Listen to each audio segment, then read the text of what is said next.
And away we go, ladies and gentlemen. Hello to you, and how do you do, upstate South Carolina? It's great to be with you again. Happy Tuesday. I am Rob Brown. That's Lonzo. We are the cast and crew of the Rob Brown Show right here on ESPN Upstate. Thanks so much for joining us every weekday from noon to 3 as we talk sports, life, and, whatever we feel like, because that's how we roll. That's a song. Sounds like a lame country song. That's exactly what it is. Exactly what it is. Hey, that's the great one. The pinnacle of professionalism. Colonel Grudge, the Alpha and the Omega of ESPN Upstate, the content cash cow. Hashtag dad kicks. If I have offended country and Western music listeners, good. You don't care. Good. Yeah, that's the opposite of I don't care. It actually embraces the villain role. I am Rob. He is Lonzo. We are here with you for the next 3 hours of sports talk greatness in our eyes, anyway. In the eyes of the South Carolina Broadcasters Association. This is true. There's that. This is true. I want you to know, and this is a true story for those of you that think it's like a joke. Like, Lonzo, that trophy is sitting on a floating shelf in my living room, right above the TV, just like right front and center of my living room. That trophy just sits there, and every now and then, I will just pick it up. I'll just pick it up and look at it like it's my own spawn. I'll just pick it up and hold it and caress it and look at it. And then, because it's like the coolest thing that's happened to me since I got here. It's my own. It's mine, the precious. I will then take one of my little microcloths that I clean my nerd glasses off with, and I'll set it back down, Lonzo, and just put a finger on the top so I can clean all the fingerprint smudges off of it. So I'm trying to figure out the next step. I'm trying to figure out how to backlight it. So that when people walk in my living room, I'll just turn off all the other lights, and the only light is just a light shining up through the prism. Shouldn't be too hard to do. I mean, there should be some LED options that you could go with. The thing that bummed me out the most when I set it up in the house is that there's not a wall. So like the window that you look in through outside, where everybody in the apartment complex, they hang out in the courtyard, which is behind my house, behind the Casa de Love. There's no wall that you can see through the window. It goes straight all the way to the back wall of the apartment. I was trying to figure out how I can position it so that I can backlight it, and it'll be the only thing you can see into my apartment, just so people know. You should have like a button underneath your coffee table, so when people visit, you just slip a finger in there and push that button. And not only is it backlit, but there's a choir that just goes, yes. Oh. The Macho Man Randy Savage song just starts playing out of nowhere.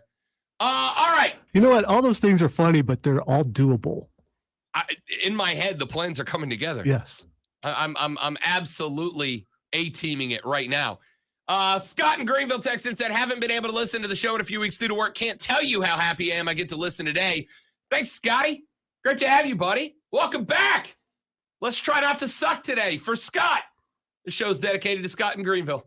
We're going to figure out how to not suck. Let me apologize ahead of time for my portion of the show, Scott. Lonzo's getting his earth kicked this week. I walked in, I said, Lonzo. And by the way, Lonzo's issue is like sinuses and a headache. And of course, I opened the door and go, Lonzo, you feeling better? And he goes, That was it. That was the whole conversation right there. And then you proceeded to try to be quiet. I really did.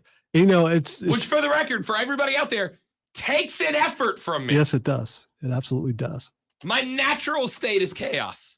I was so glad that Rob had to put together some promos because it took him a while. Yeah, like 6 promos to cut, and I won't lie. I know Lonzo at 11 a.m. walks out the door because he's got to go jump on WORD to work on the Vince Coakley show. And so I go into the promo cutting room at like 10:30. I got 5 promos to go. It takes me about 15, 20 minutes. Usually takes me 3 to 4 minutes of promo to cut it, edit it, get it put together, and get it sent out. And I'm just in there like, I'll take my time. Let me let Lonzo get out of the office before I go back in there and start my chaos again. Lonzo, I have a question for you. The Kansas City Chiefs. Here's my question. What? I don't think that it's that much different than what it's been the last couple of years. the thing is, some of that magic that Patrick Mahomes has had, it's went the Kansas City Chiefs' way. And with some of the things he does, it's so miraculous, so things that people have never seen before, that they're so amazed that they forget that it doesn't always work. And in this case, this entire year, it's not working as well as it has in the past. And then there's the other thing is he's getting some blame for some things. It's not his fault. When balls go through receivers' hands or hit them in the helmet or something like that, the quarterback has to take the blame for the interception when it's really the receiver's fault. And then there's Travis Kelce, who just looks completely lost. I don't know what's going on with him. He's a good blocker, though. So he makes up for everything else. And when it comes down to it, how many times were the Chiefs behind the year they won the Super Bowl? How many times were they behind last year? People act like they were just this dominant force that destroyed everybody they went against, and they didn't. They had to come behind almost every time to win games. Yeah, we made a big note about that. That was a narrative for a little while. But and they won. Seems like the Ravens, not the New York Giants. The Giants played well last night. I have a working theory about the Kansas City Chiefs. It was presented by me by our buddy Tim Vieira, the GM from the Swamp Rabbits, the other day. And I've been kicking it around in my head since Sunday night. Because he said, what's the deal with the Chiefs? And he said, I got a theory on that. Let me run it by you. And I think it's a good one. So I'm going to bring that up and test Lonzo and see if my theory holds water with a Chiefs fan. We'll do that coming up in a few minutes. But before we get there, we got to do that little thing that we do to start the show. Let's do lunch. This is a very nutritious lunch. All the food groups are represented. You guys here? What in the wide world of sports is going on here?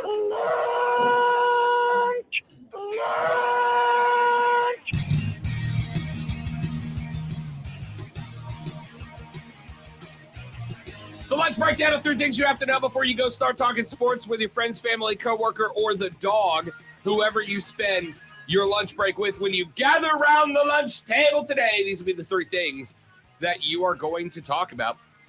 Item number 1 on the lunch breakdown today. Obviously, you already know Game 6 tonight. H-Town, Bravos 1 win away from taking home a World Series berth, but they held a 3-1 lead, the same lead they held against the Dodgers in the NLCS last year, and they gave it back. Now, the Astros need to win a pair, but both of them are back down in H-Town. The Bravos have already played a couple in Houston, and remember, they split 1-1 in the opening series. That would be good enough to win the World Series in Houston. But the game they won, game number 1 on the road at H-Town, Charlie Morton, the playoff pitcher extraordinaire, was the starter for that game. He's unavailable, so Max Fried goes on the hill. Max Fried started game number 2 in Houston and was, well, frankly, not great. So he gets a chance to redeem himself. Max Fried said earlier today, hey, look, this is my last outing for the year. This is likely the last time I'll toe the bump in 2021. I'm going to give it all that I've gotten. Brian Snicker has absolute faith in him. A lot of you asked, why didn't we see Fried maybe late in game 6 when the Braves had an opportunity to put away in Atlanta? Well, this is why. Because if that game went squirrely, went sideways, and the Braves fell to the Astros, Fried needed to be available. And here's the best news if you're looking for optimism. Luis Garcia is the starting pitcher for the Houston Astros. He is going on 3 days rest. Max Fried going on a full 5.5 days rest. Max Fried is going on what is considered full rest in Major League Baseball for game number 6 against a short-rested Luis Garcia. If it goes to game 7, if the Braves are not successful tonight, if they cannot close out this evening, then the Braves will have Ian Anderson, arguably the best pitcher in this series, on full rest for game number 7. The Astros will likely have to go to a guy like Urquidy on a very short rest after he threw in game number 5 in Atlanta. So the good news for the Braves is that the pitching advantage goes their direction. They've got the better pitchers for the next 2 nights, and both of them on full rest. The bad news is that the Astros bats woke up in game number 5. Bregman finally started getting hits in big spots. Greinke came in as a pinch-hitting pitcher and roped a double to the opposite field. The Astros bats are awake now. The only chance the Braves have is for Fried to be good, better than he's been in his last two performances. Remember, in his last performance against LA, he got shellacked, 5 runs surrendered in 3.2 innings. And in game number 2, he did it again. He's got to be better. If the Braves can't get it done tonight, game 7 will be against a hot Astros team with Ian Anderson on the hill. The Astros, a minus 120 money line favorite tonight on the Bet MGM line, meaning you got to bet 120 to win a hundo. The Astros relatively heavily favored there. The Bravos set at plus 100, meaning it's an even bet 100, win 100 bet. The over-under set at 9 runs, meaning they're looking at like a 5-4, 6-3 type game. 69% of the overall bets are coming in on the Braves, but 66% of the money is coming in on the Astros right now, meaning that the betting public believes the Astros are the better team, but more people are taking the risk reward of betting on the Braves. It's pretty much split down the middle. Astros going with Luis Garcia, lasted just 3.2 innings in game 3, allowed just 3 hits and 1 earned run, struck out 6 and a 2-0 loss. Fried got lit up for 6 runs in game number 2, a 7-2 win for Houston, but he allowed just 2 runs over 12 innings in his first 2 postseason starts. However, 11 runs allowed in his last 9.2, but some of those games have been on short rest. We'll see how this plays out. We'll talk more about that game later on in the show. Item number 2 on the lunch breakdown. Boy, howdy, as a soccer fan, am I happy to see this headline. We know that corruption runs rampant in FIFA, the international governing body of the world's sport. Well, Sepp Blatter was a guy who was in charge of that organization for many, many years. Michael Platini was the ex-president of UEFA and was the protege of Sepp Blatter, the guy that most people thought was going to succeed Sepp Blatter at the helm of FIFA. However, we found out today that after a 6-year investigation of a very controversial $2 million payment, Swiss prosecutors have charged Michael Platini and Sepp Blatter with fraud and multiple other offenses. The 85-year-old Blatter and 65-year-old Platini face a trial within months at a federal criminal court in Switzerland. Swiss federal prosecutor said in a statement, quote, this $2 million payment damaged, let me find the quote again, I apologize, there it is. This $2 million payment damaged FIFA's assets and unlawfully enriched Platini, end quote. The case from September of 2015 ousted Blatter ahead of schedule as the FIFA president ended then ended then UEFA president Platini's campaign to succeed his former mentor. It centers on Platini's written request to FIFA in January 2011 to be paid backdated additional salary for working as presidential advisor in Blatter's first term from 98 to 02. Blatter authorized FIFA to make the payment within weeks. He was preparing to campaign for re-election in a contest against Mohammed bin Hammam of Qatar, in which Platini's influence with European voters would be a key factor. Since then, both Blatter and Platini have denied wrongdoing and cited a verbal agreement they had made now more than 20 years ago for the money to be paid. Blatter has been charged with fraud, mismanagement, misappropriation of FIFA funds, and forgery of a document, while Platini has been charged with fraud, misappropriation, forgery, and acting as an accomplice to Blatter's alleged mismanagement. FIFA has been corrupt for years. We have known it for years. Nothing has been done for years, but these are 2 of the bigger names in international football governance, and maybe, just maybe, possibly, potentially, we might now see some repercussions for those at the helm of that corruption. I'll bring that out later in the show as well. And finally, item number 3 on the lunch breakdown. Tonight, whoa. Lonzo just rolled his eyes so hard, I think they went all the way around. It was painful. It hurt. Tonight, the college football playoff rankings, first edition of 2021, are released. We'll see that at 7 p.m. this evening. We are going to find out whose tickets are punched. Well, not punched, but whose are being held up to the ticket puncher, as we are going to know the first 4 teams in and possibly out today. The College Football Playoff Committee, which includes the Power 5 athletic directors and 2 group of 580s, might have the most controversial season in the playoffs history to try to untangle. And I have got some questions that we are going to answer coming up on the show. Well, what the heck, in the next segment. Let's run to our first break. Oh my goodness, Lonzo, would you look at that? I stayed on the clock. You're welcome. For the first time, maybe ever. When we come...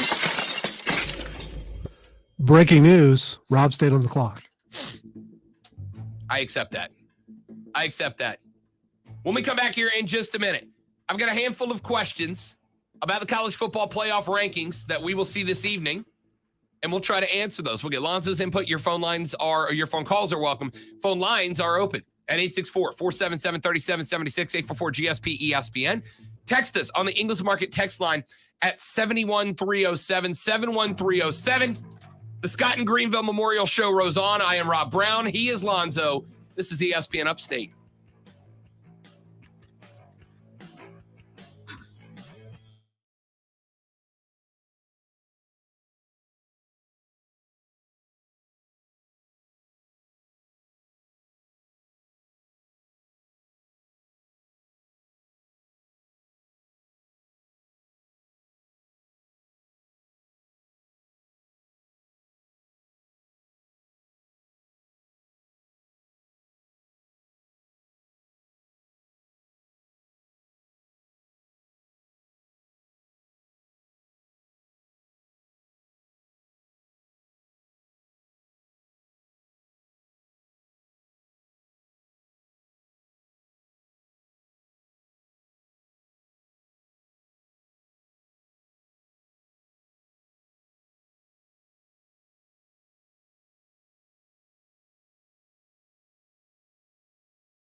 And of course, the cable goes down on a day when the I need NFL it. trade deadline is Twitter's going to be working hard we're today. at 4, which is why I'm, watching Twitter like crazy. Keegan says, trying how does it take 6 years to investigate a $2 million payment? Because these people are it's the really government good. method They of are doing really- things. They are really good at hiding their corruption. They've been doing it for decades. This is one of the first big time corruption cases I've heard of in a while. Nobody hits that breaking news glass quite like Lonzo. Welcome back, sir. Well, see, the thing is, for it to truly be breaking, you have to startle the host. It comes out of nowhere. And I found it to be the one sound effect that Lonzo's like, if it pegs the red, it pegs the red. What are you going to do? You know? It's The supposed one to. sound effect that he redlines. I want people to go like this in their car. Did you just call it the Scott Van Pelt Memorial? No, the Scott in Greenville. We had Scott in Greenville text us earlier and said that he hasn't been able to listen to the show in a couple of weeks because of his work schedule, but that he's back with us today. So I've dedicated it to Scott in Greenville. All right, so the College Football Playoff Ranking Committee is going to release their first playoff rankings today.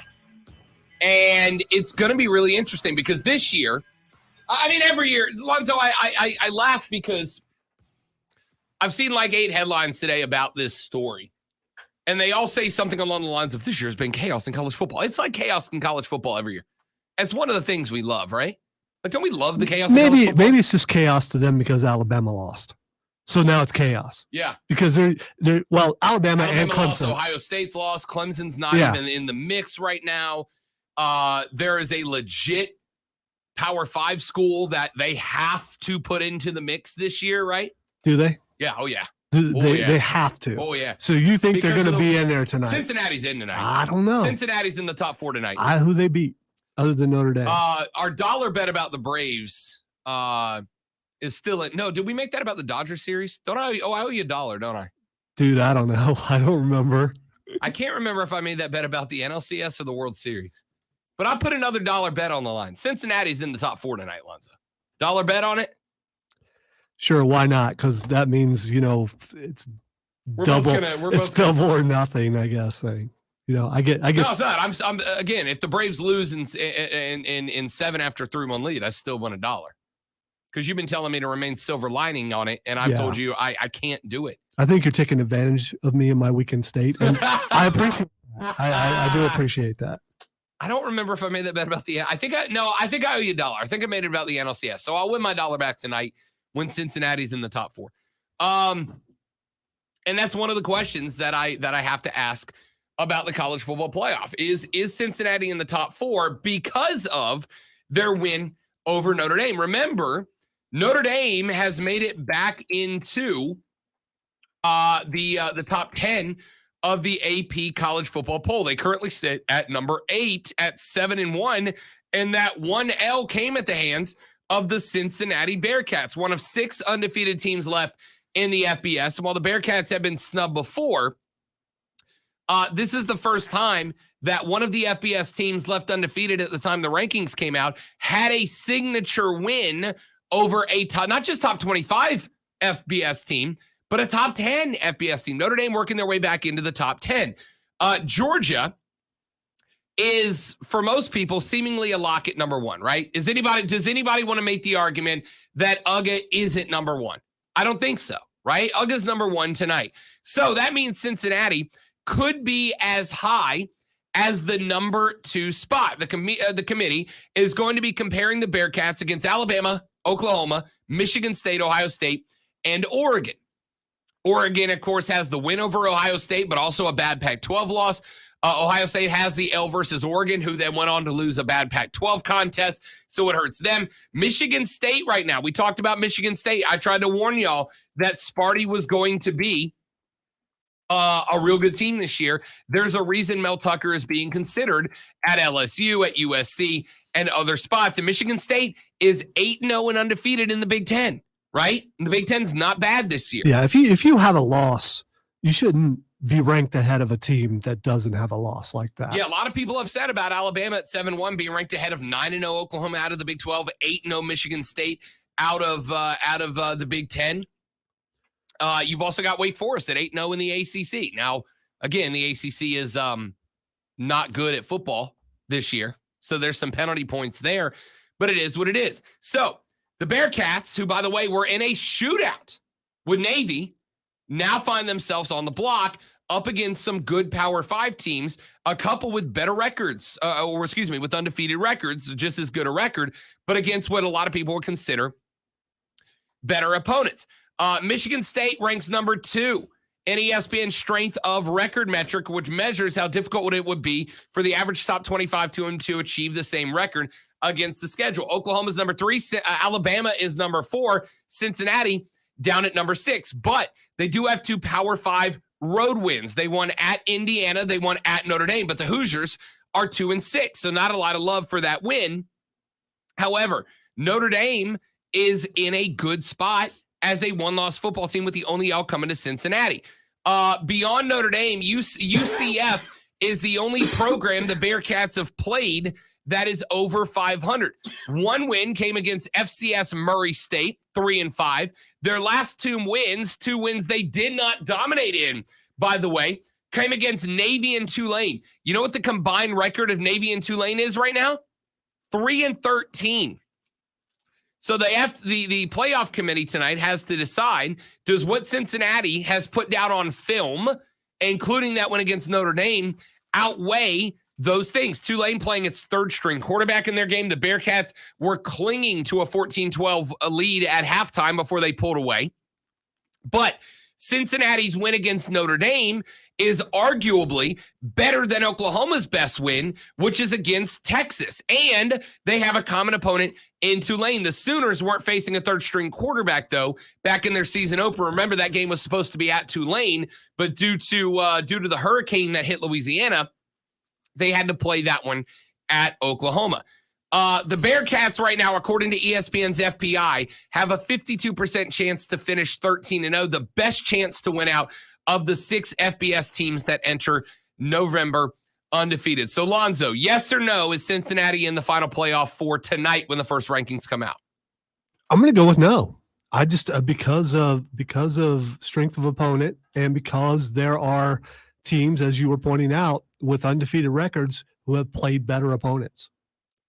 I get the love from everybody, and I get why they're ranked in the AP and the coaches poll and everything, but I don't think the committee is going to look at it the same way that everybody else is. Question's going to be, do they protect themselves, right? Does the playoff committee protect itself by keeping them out? I say you put them at 5. So then they have a shot to earn their way in. Does beating Notre Dame, a one-loss top 10 team, not qualify them, right? If we go 12-team playoff, not only is Cincinnati in, but they would have beaten another team that's already in as well. True, but if you put them at 5, you satisfy a lot of things and you quell a lot of arguments because they're at 5. That's still really high, and they got a chance to make their way in. I would argue if you put them at 5, they still got a really good chance to get in because if Right. Georgia beats Alabama, they're in, right? But it doesn't guarantee them because if Alabama beats Georgia, a lot of people are going to argue that Georgia's strength of schedule could keep them ahead as a one-loss team ahead of Cincinnati, who only has one top 10 win, whereas Georgia would have had a couple, right? What is the highest that a team like Cincinnati has ever finished in the rankings? I think 5, right? Yeah, so that's where I think they put them. We're going to find out. I think they're in. I think the win over Notre Dame is good enough. It's a signature win. They are undefeated. A lot of teams aren't. Now the question's going to be, if you don't put 8-0 Cincinnati in, let's say, so I'm gonna assume, Lonzo, here's my question. If you don't put them in the top 4, you're gonna have Georgia ahead of them. You're gonna have Alabama ahead of them. And I'm working off the AP poll here because they're usually pretty close. You're gonna have Georgia ahead of them. You're gonna have Alabama number 2 as a one-loss team. I'm not sure. I would again. I think all the teams need to be undefeated. Okay. I don't think a one-loss team deserves to be in there right now. So then if you're going to stick by that, Georgia won. Cincinnati is undefeated. Okay. That means you got to have 4 no-loss teams ahead of them, which would be Georgia, 9-0 Oklahoma at number 2, 8-0 Michigan State at number 3, and the next undefeated team would be number 10 Wake Forest. Are you putting Wake Forest ahead of Cincinnati? Because to stay by the undefeated method of thinking here, your only option there is to have Georgia, Oklahoma, Michigan State, and 8-0 Wake Forest as your top 4 teams. If we went by my way of thinking, yes, we would have to. That's not what they're going to do because Alabama's in there because they're Alabama. Absolutely. So Georgia 1. Here's how I think it's going to work out tonight. I think you're going to have Georgia 1. I think you're going to have Alabama 2. I think you're going to have Oklahoma 3. I think they're going to have Cincinnati 4. And I think Michigan State sitting at 9-0 is going to be number 5. And see, I would reverse 4 and 5. So you would put undefeated. So, but you're keeping Alabama in at 7-1. Yeah, I am. This is what you said. This is what you think is going to happen tonight. That's what I think is going to happen tonight. I think Michigan State is going to be at 4, and Cincy will be at 5. If that is the case, whoever's sitting at 5 and 6 are going to be huge Georgia fans in about 5 weeks when we get to the SEC championship game. Huge Georgia fans. Because if Alabama beats Georgia in anything other than a blowout, Georgia's still in. The other question is, how high is Ohio State? How high is Michigan? Ohio State right now sitting at 6 in the AP poll. Michigan at 7-1 now at number 9. They are behind Notre Dame. They are behind Oregon in that spot. So there's a lot of work to do for the Wolverines as well. Because, again, they are 7-1, and their only loss comes to a top 5 team in Michigan State, right? So, I don't know. It's going to be interesting. That's why this is one of those questions. Number 2 that we have to answer, and Lonzo's going to be set up well to answer this one. The committee has to value Oregon, right? We're looking at the Oregon Ducks. They are sitting there at 7-1.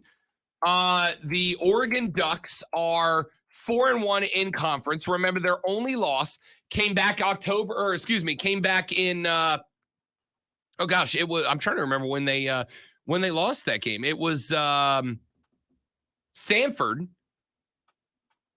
back in early October, right? It was like towards the beginning of the season. They lost to Stanford in that double OT game.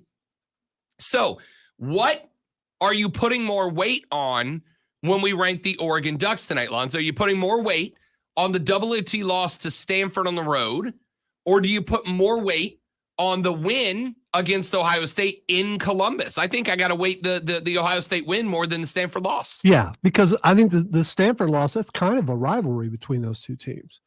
And so that's wasn't entirely a shock. Them beating Ohio State was a shock, but you look at how highly Ohio State was ranked going into that game. By the way, since that game, Ohio State has reeled off 6 straight wins. We had a quarterback change there. 6 straight wins since that point. They faced stiffer competition from Penn State on Saturday and needed 4 goals and a defensive touchdown, but they did beat the Nittany Lions. However, that handed Penn State their 3rd loss on the season. A lot of people thought they were going to be a 1, maybe 2-loss football team when it was all said and done. However, and this kind of caught me by surprise when I was glancing up and down the stats earlier today, Lonzo. ESPN's offensive efficiency ranks have the Buckeyes ranked number 1 as the most efficient offense in college football this year. Yeah, I would like to take credit for it after I went after Ryan Day early in the season. You really did. And CJ Stroud. And we know those guys listen to the show. Yeah, well, without a doubt, it is an award-winning program. So after taking my advice, they got in there and he did some things. No, I think the biggest thing for Ohio State was Ryan Day actually changing things up on his defense. And CJ Stroud, the freshman, he's finally gotten some things under control. Some of those balls that were sailing on him that were very Cam Newton-like, he's managed to get those in check. And his receivers are catching the ball and everything. And the defense is playing better. So here's my question, Lonzo. When we rank him out tonight, do you rank 7-1 Oregon with a win over Ohio State ahead of 7-1 Ohio State, whose only loss is to Oregon, but knowing the Ducks have a worse loss at Stanford? I say you leave them at a tie. Can't do it. Got to have a 6, got to have a 7, or a 5-6, or a 7-8. Well, then it's going to go down to strength of opponent, and I'd have to give the edge to Ohio State. It's not unfair, and that's why these are questions. It's not unfair. All right, let's take a break. When we come back here in just a minute, I got 2 or 3 more questions that the playoff committee has to answer tonight that we have put together. Well, Lonzo and I will give you our answers, and then we'll see and get set up for the 7 o'clock reveal of the first playoff rankings of 2021. The discussion rolls on. I want your input. 844-477-3776. Ingles Market text line is open. 71307. Start your text with ESPN. Let's take a break. We're back after this on the Rob Brown Show. It's ESPN Upstate.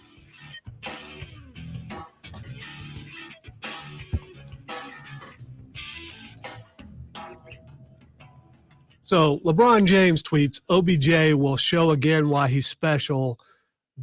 Wide receiver 1, hashtag free OBJ.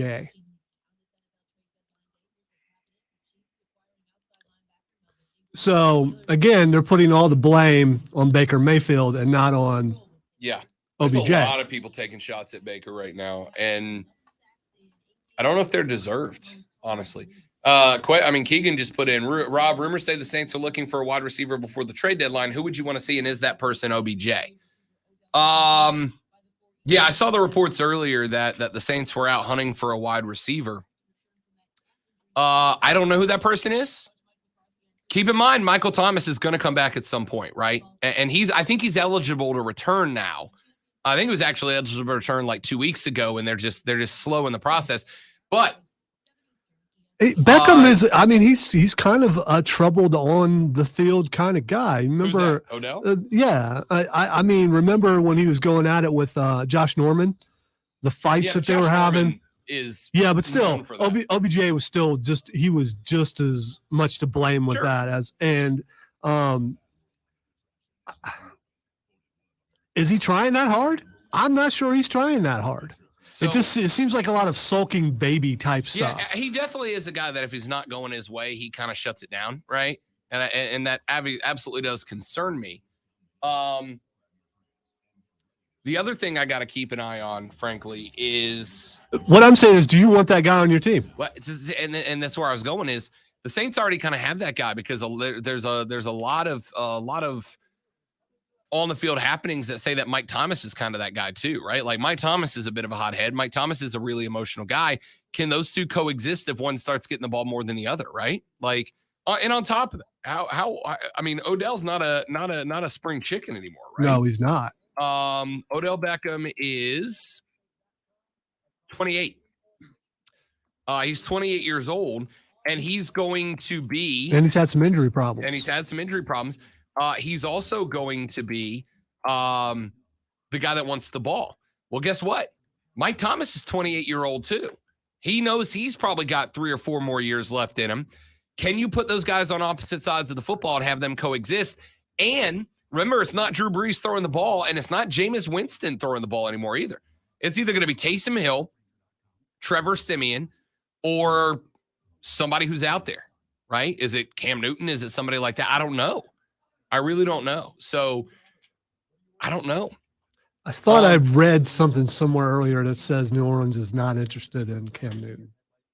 And you may have shut that down. That was just an off the cuff thing. Scott in Greenville says, who do you see starting in place of Jameis Winston? Will it be Taysom Hill? I don't know. Probably is my guess. Probably going to be Taysom Hill that takes over the role. Taysom wants the job. Taysom earned the backup quarterback on the depth chart role, but there's a lot of people, myself included, that don't really believe that Taysom Hill is going to be considered the backup quarterback. Remember, Taysom's had some chances to come in and throw some passes, and it's not gone exceptionally well. A lot of us think Trevor Siemian is the definite number 2 on the depth chart. They just put Taysom there to kind of keep him happy because Sean Payton wants this guy on the team because of how versatile he is in a bunch of different positions to that offense. I wouldn't be shocked if the Saints had a quarterback, to be honest with you. QC Kinetics the next break. 10-4.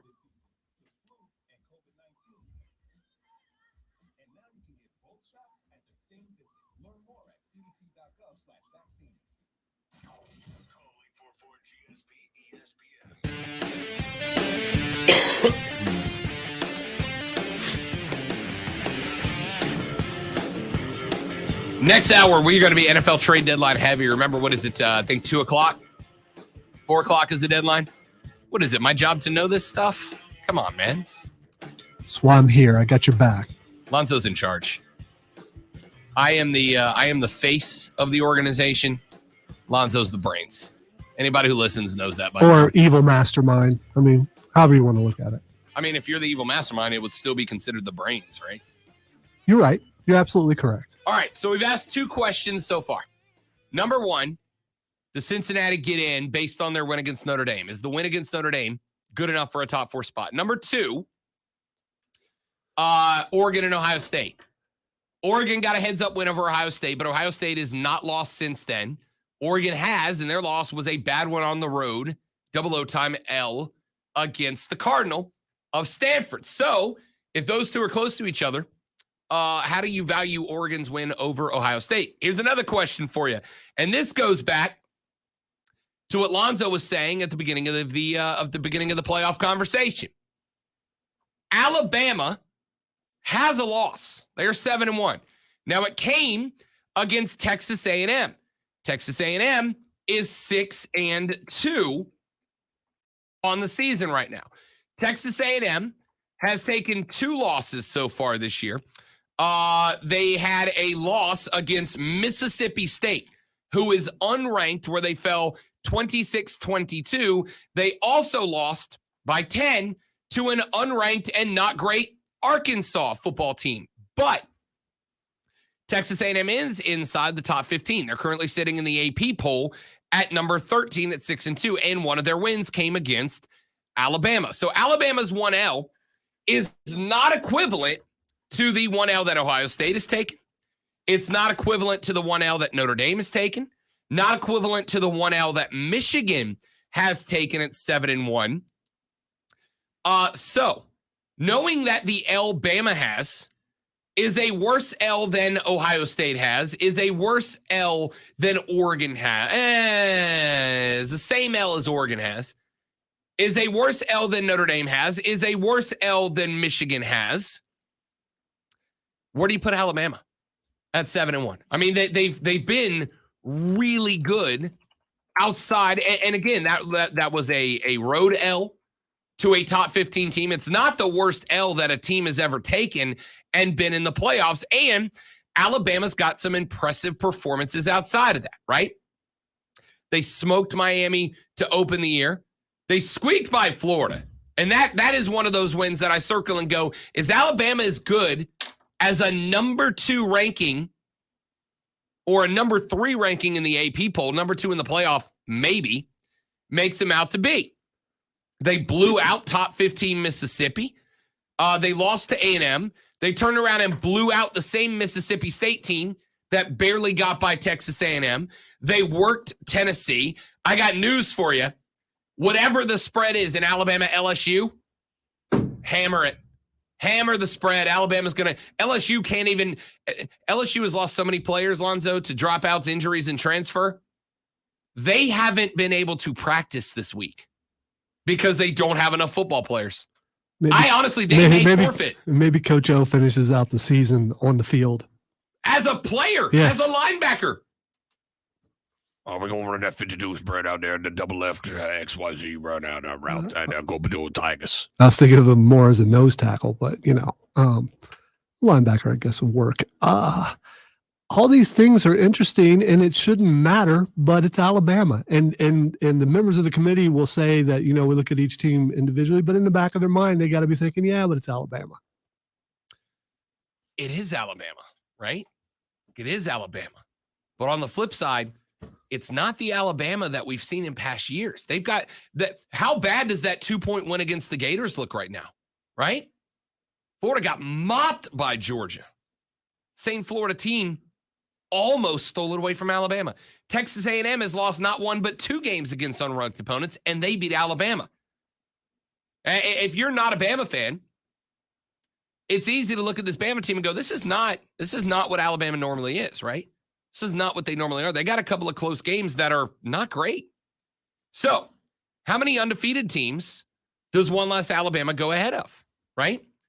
They lost one of the biggest upsets of the season.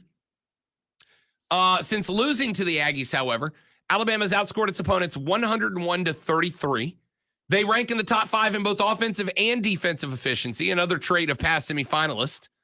According to the playoff predictor from ESPN, The SEC currently has a 63% chance to send more than one team to the playoffs. And that, of course, is the Tide and Georgia right now. If Alabama beats Georgia in the SEC title game, and there's a 28% chance they do, according to the FPI, if Georgia beats Alabama, if Alabama beats Georgia in the SEC championship game, they both finish 12-1. FPI says there's an 89% chance both get into the playoff. That's a big number. So where do you rank Alabama going into this? Here's another question for you. Does the Big Ten have a team that's a definite playoff team? Right? Let's assume, even for the sake of this discussion, you are going to put Cincinnati at number 5, Lonzo. Who's the Big Ten team you put in? You got Georgia, you got Alabama. You got Oklahoma at 9-0. Is it Michigan State at 8-0 that goes to 4? Yeah, because they're undefeated and because they just defeated a highly ranked Michigan team. It looked about a month ago like the Big Ten was going to have potentially 2 top 4 teams. In fact, I remember being on the air with Mark Ryan, and we were like, all right, what's our playoff for today? And I had Penn State in there, and I thought they would stay there. Penn State lost. Iowa lost. Michigan lost. Yeah, and Iowa looked so strong early on, and then suddenly no more. Yeah. Michigan lost, which means the spotlight is now completely shining on Michigan State, unless Lonzo, the committee decides that Ohio State's a better football team as a one-loss team and jumps them, right? Which is interesting. The Spartans are 8-0 for the first time since 2015. They made the college football playoff that year. They have a Heisman Trophy hopeful in Kenneth Walker, who is a common trait among playoff contenders. Most of them have a Heisman hopeful. The question is whether the win against Michigan was enough, as it is the Spartans' lone victory against a ranked opponent. And this is where it's interesting, right? Because Cincinnati has 1 win against a ranked team. Michigan State has 1 win against their ranked team. But here's the other interesting note. And I love Sparty. Michigan is the only win that Michigan State has, Lonzo, that against a team with a record over 500. Michigan State has 1 win against a ranked team and 1 win against a team with a record over 500, and that 1 win is Michigan. Well, I was curious because I couldn't remember if Ohio State played Michigan State or not this year, and they do on November 20th. That'd be a huge game. So they got Michigan State and then finish off with Michigan. So they have 2, at least as of now, they will finish the season going up against 2 ranked teams and then whoever they're facing for the Big Ten championship. Yeah, it's a huge game. Michigan State's Power 5 opponents are a combined 16-25 on the year. Not great. Not great. All right. So there's a couple of questions. That Lonzo and I have taken a run at. We'll come back. We will go on the record, give you our playoff 4. The 4 we think are in the playoff tonight when the announcement is released. Hour number 2, NFL trade deadline is coming up in about a little over 3 hours from now. What moves do I expect to see? I'll give you some thoughts when we come back on the Rob Brown Show at ESPN Upstate. QC Kinetics.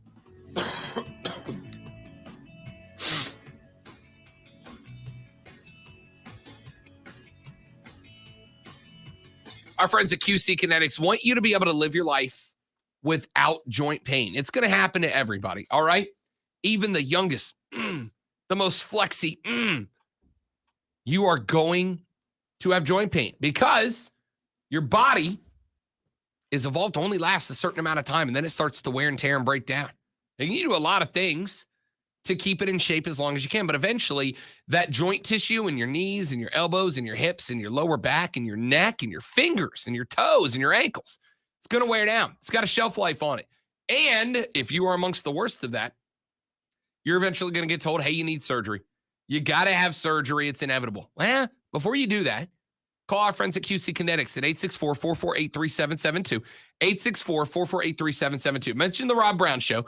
Get a consultation. Go in, talk to Dr. Richard Schaefer, MD, and the rest of the staff that run QC Kinetics. And they are going to show you how their non-surgical regenerative therapy can help you get that connective tissue back, restore it, heal it, resupply it, and get that pain to go away without drugs, without steroids, without anesthetics and surgery. It's that simple.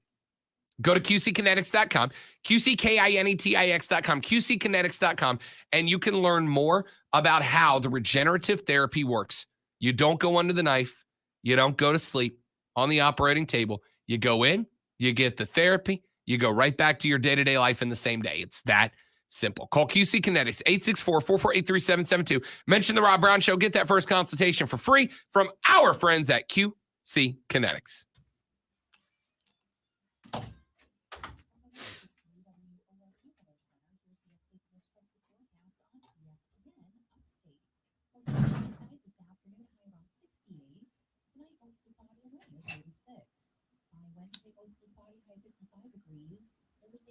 Showers cloudy and a high around 48.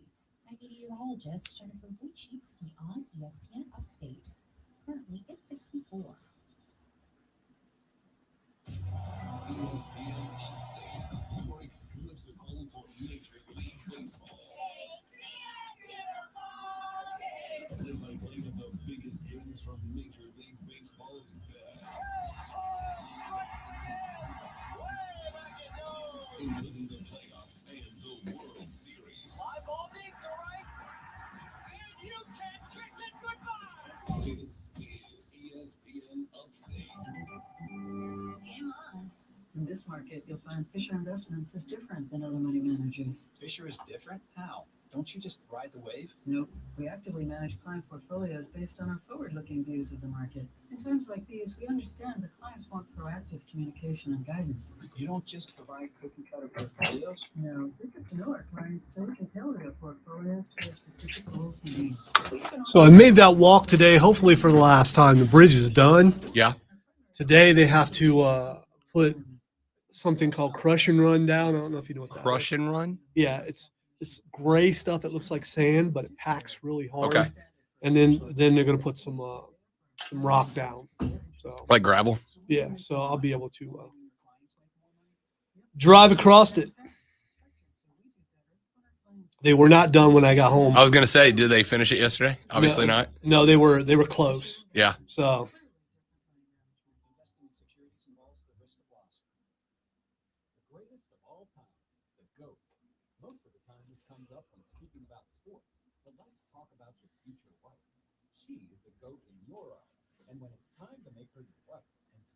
and this last one seemed especially difficult. I don't know why. It's just like, oh, I can't seem to be. I'm having trouble making it up this hill. Oh, gotcha. Yeah, this is, Dude, you're sick. yeah, I know, but That's how it still. works.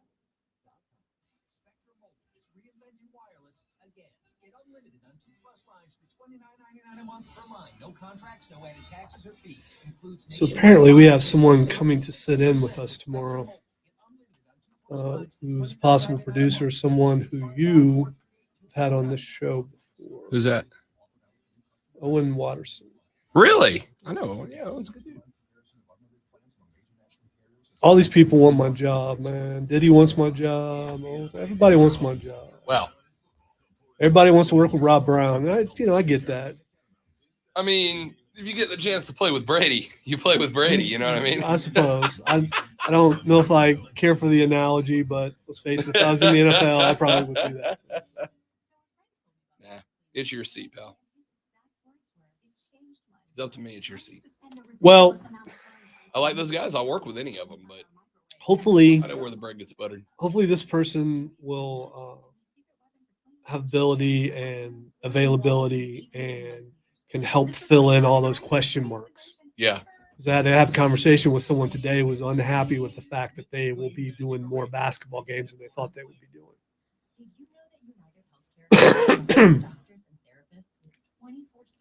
You're going to learn today. Well, that's not how I like to manage. Yeah. But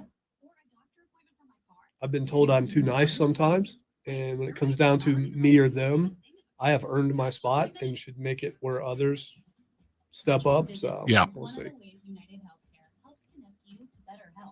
mean, I have to though. If we get this person in, Diddy will be filling in for me the week of Thanksgiving. By the way, Okay. The whole week? So yeah, well, Which is what? Are we working Friday? no. So Monday, Tuesday.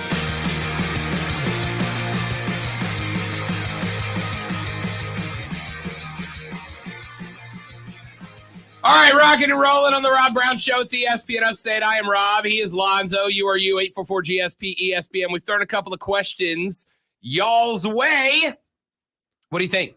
What do you think? How does the CFP rankings look tonight when they drop at 7 p.m.? We are going to continue to talk about as the show rolls on. Texter says, what if Auburn beats Alabama? Well, Alabama's out first and foremost. I don't think they're coming back. I don't think they're getting in with 2 losses. All right. I don't think there's a 2-loss team making the playoff this year. It'll be interesting. It would also set up a situation where Auburn would go to the SEC championship out of the West to face Georgia. They would have to, in order for Auburn to make it as a 2-loss team, they'd have to wipe the floor with Georgia in the SEC championship game. And while I'm still waiting for the annual Yuga collapse, I don't think I see it coming. We'll see. Coming up next hour, we got Braves World Series baseball to talk and NFL trade deadline just a few hours away. What moves get made? I'll tell you when we come back on the Rob Brown Show and ESPN Upstate.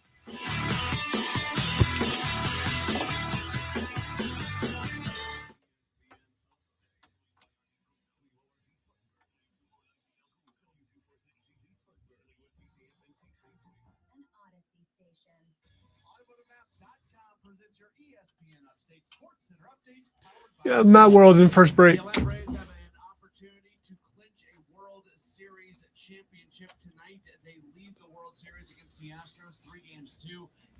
Need this headache to be gone by Thursday. What's Yeah. Thursday? Well, I need it to be gone by today. but- Yeah. So I want my last shot at getting that high score. Oh, Diesel almost got me Thursday, by the way. He got 165. Oh, you told me, yeah. Yeah. I think I told you yesterday. I'm leaving here at 5 on Thursday, and I'm going over there. I'm gonna find that lane before we start. Download the Score app today. Lightning fast sports alerts so you never miss a thing. It's why the Score app is one of North America's most popular sports apps. With your ESPN Upstate Sports Center update, I'm Matt Pauley. You heard the Rob Brown Show? Come on, get to it. Got the 710, Randy. Randy.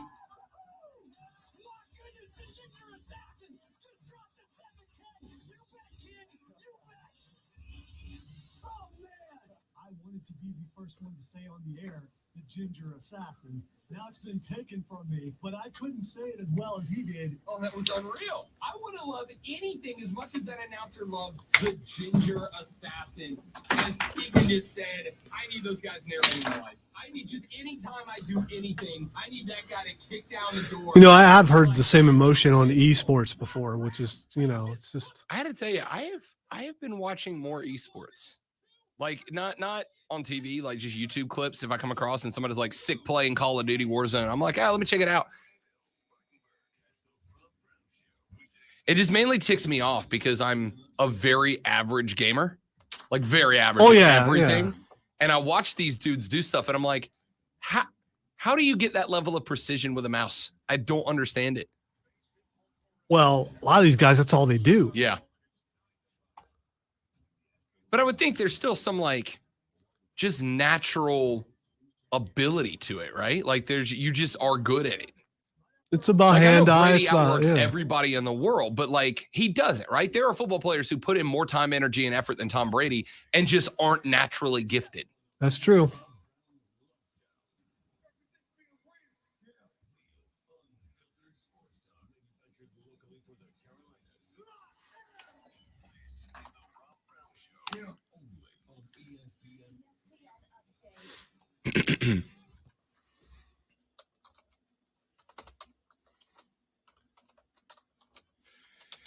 All right, ladies and gentlemen, away we go on the Rob Brown Show. It's ESPN Upstate.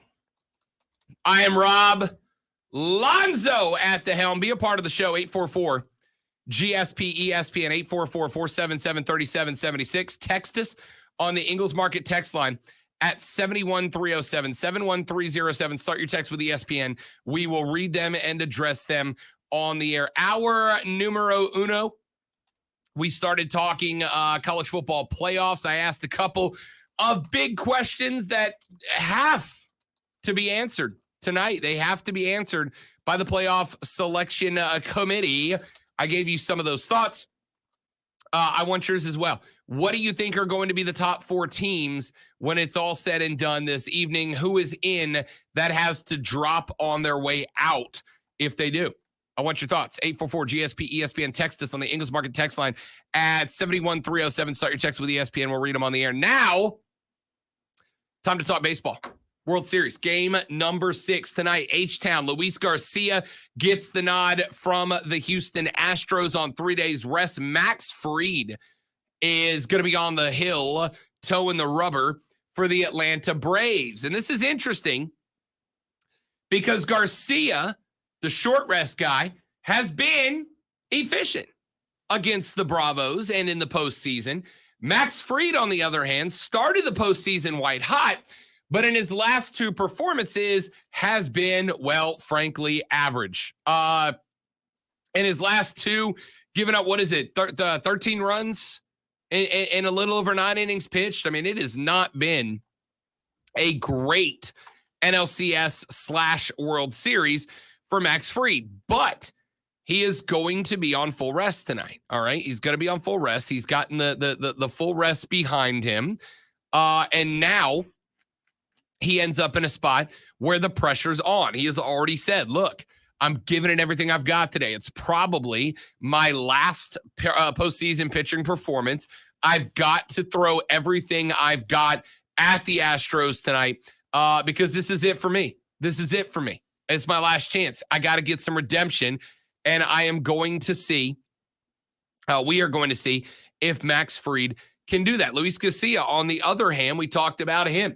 Dude has been efficient in this postseason. Not great, but I'm not looking for great. I'm looking for efficient, right? You need good bats and efficient pitching in order to win the World Series. And that's what the Rook is going to have to bring to the bump tonight for the Astros. Dusty Baker said that it's Luis Garcia's turn to prove himself and that he believes he can rely on a rested bullpen if things go poorly for the 24-year-old Rook. Baker said in his presser yesterday, quote, "We think he's the best for the job. We realize that he has a short leash, but then everybody out there has a short leash and is operating on low rest or not full rest." Baker reeled off all his relievers who are available on Tuesday. The only one who can't go tonight is Kendall Graveman, who threw 37 pitches over 2 innings in the 9-5 Game 5 victory for the Astros against Atlanta, who still leads the series 3-2. Dusty Baker said, "We still have Odorizzi. We can come back with Urquidy because yesterday was his throw day, but I'd rather not. So we've got a full option of relievers." Remember, Urquidy pitched an inning in relief in Game 5 on Sunday, is the likely Game 7 starter unless he is used tonight. And listen, if you are the Braves and you are going to lose this game tonight, you have to keep in mind that losing this game must come with charging the Astros a price, right?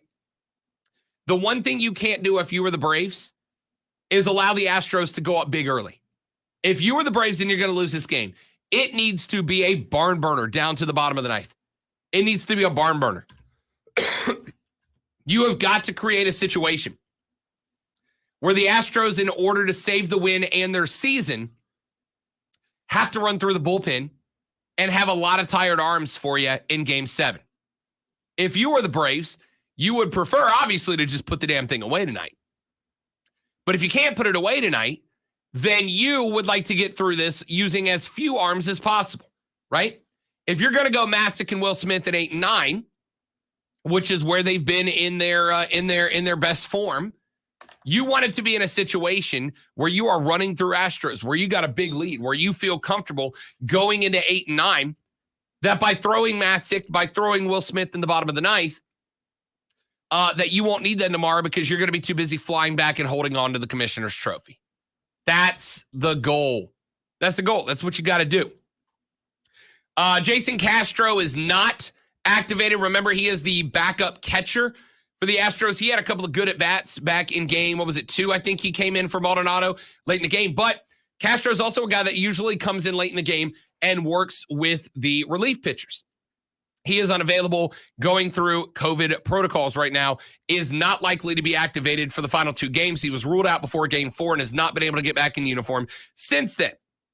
However, as we talked about, as you all saw in Game 5, the Astros offense absolutely lit it up. Alex Bregman finally got out of the slump, came up with a key hit after being moved down to 7th in the batting order. He doubled in the top of the 2nd inning, driving in the Astros' first run after the Braves had just scored 4 in the first. He is hitting, however, only 111 in this series. Baker said he looked better, but you don't just come out something overnight. Generally, it didn't take you a day to get in this mess, and it's not going to take you a day to get out of it, which is an indication that Baker is likely to keep the same batting order mostly intact from Game 5, though he'll get to obviously insert a new center fielder into the equation in that series now that back in Houston, as Jordan Alvarez will return to being the designated hitter. Dusty Baker said yesterday, I haven't really decided what I'm going to do. It depends on who I think is the best to hit 3.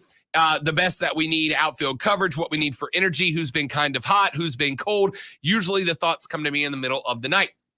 So we have not seen, although it should be released in the next couple of hours, what the Astros lineup is going to look like for Max Fried tonight. But we talked about Max Fried, right? Max Fried is a guy on full rest, a guy who has not been great in the championship series and the World Series, but knows that tonight is his night and knows that if he struggles tonight, that it may force a Game 7.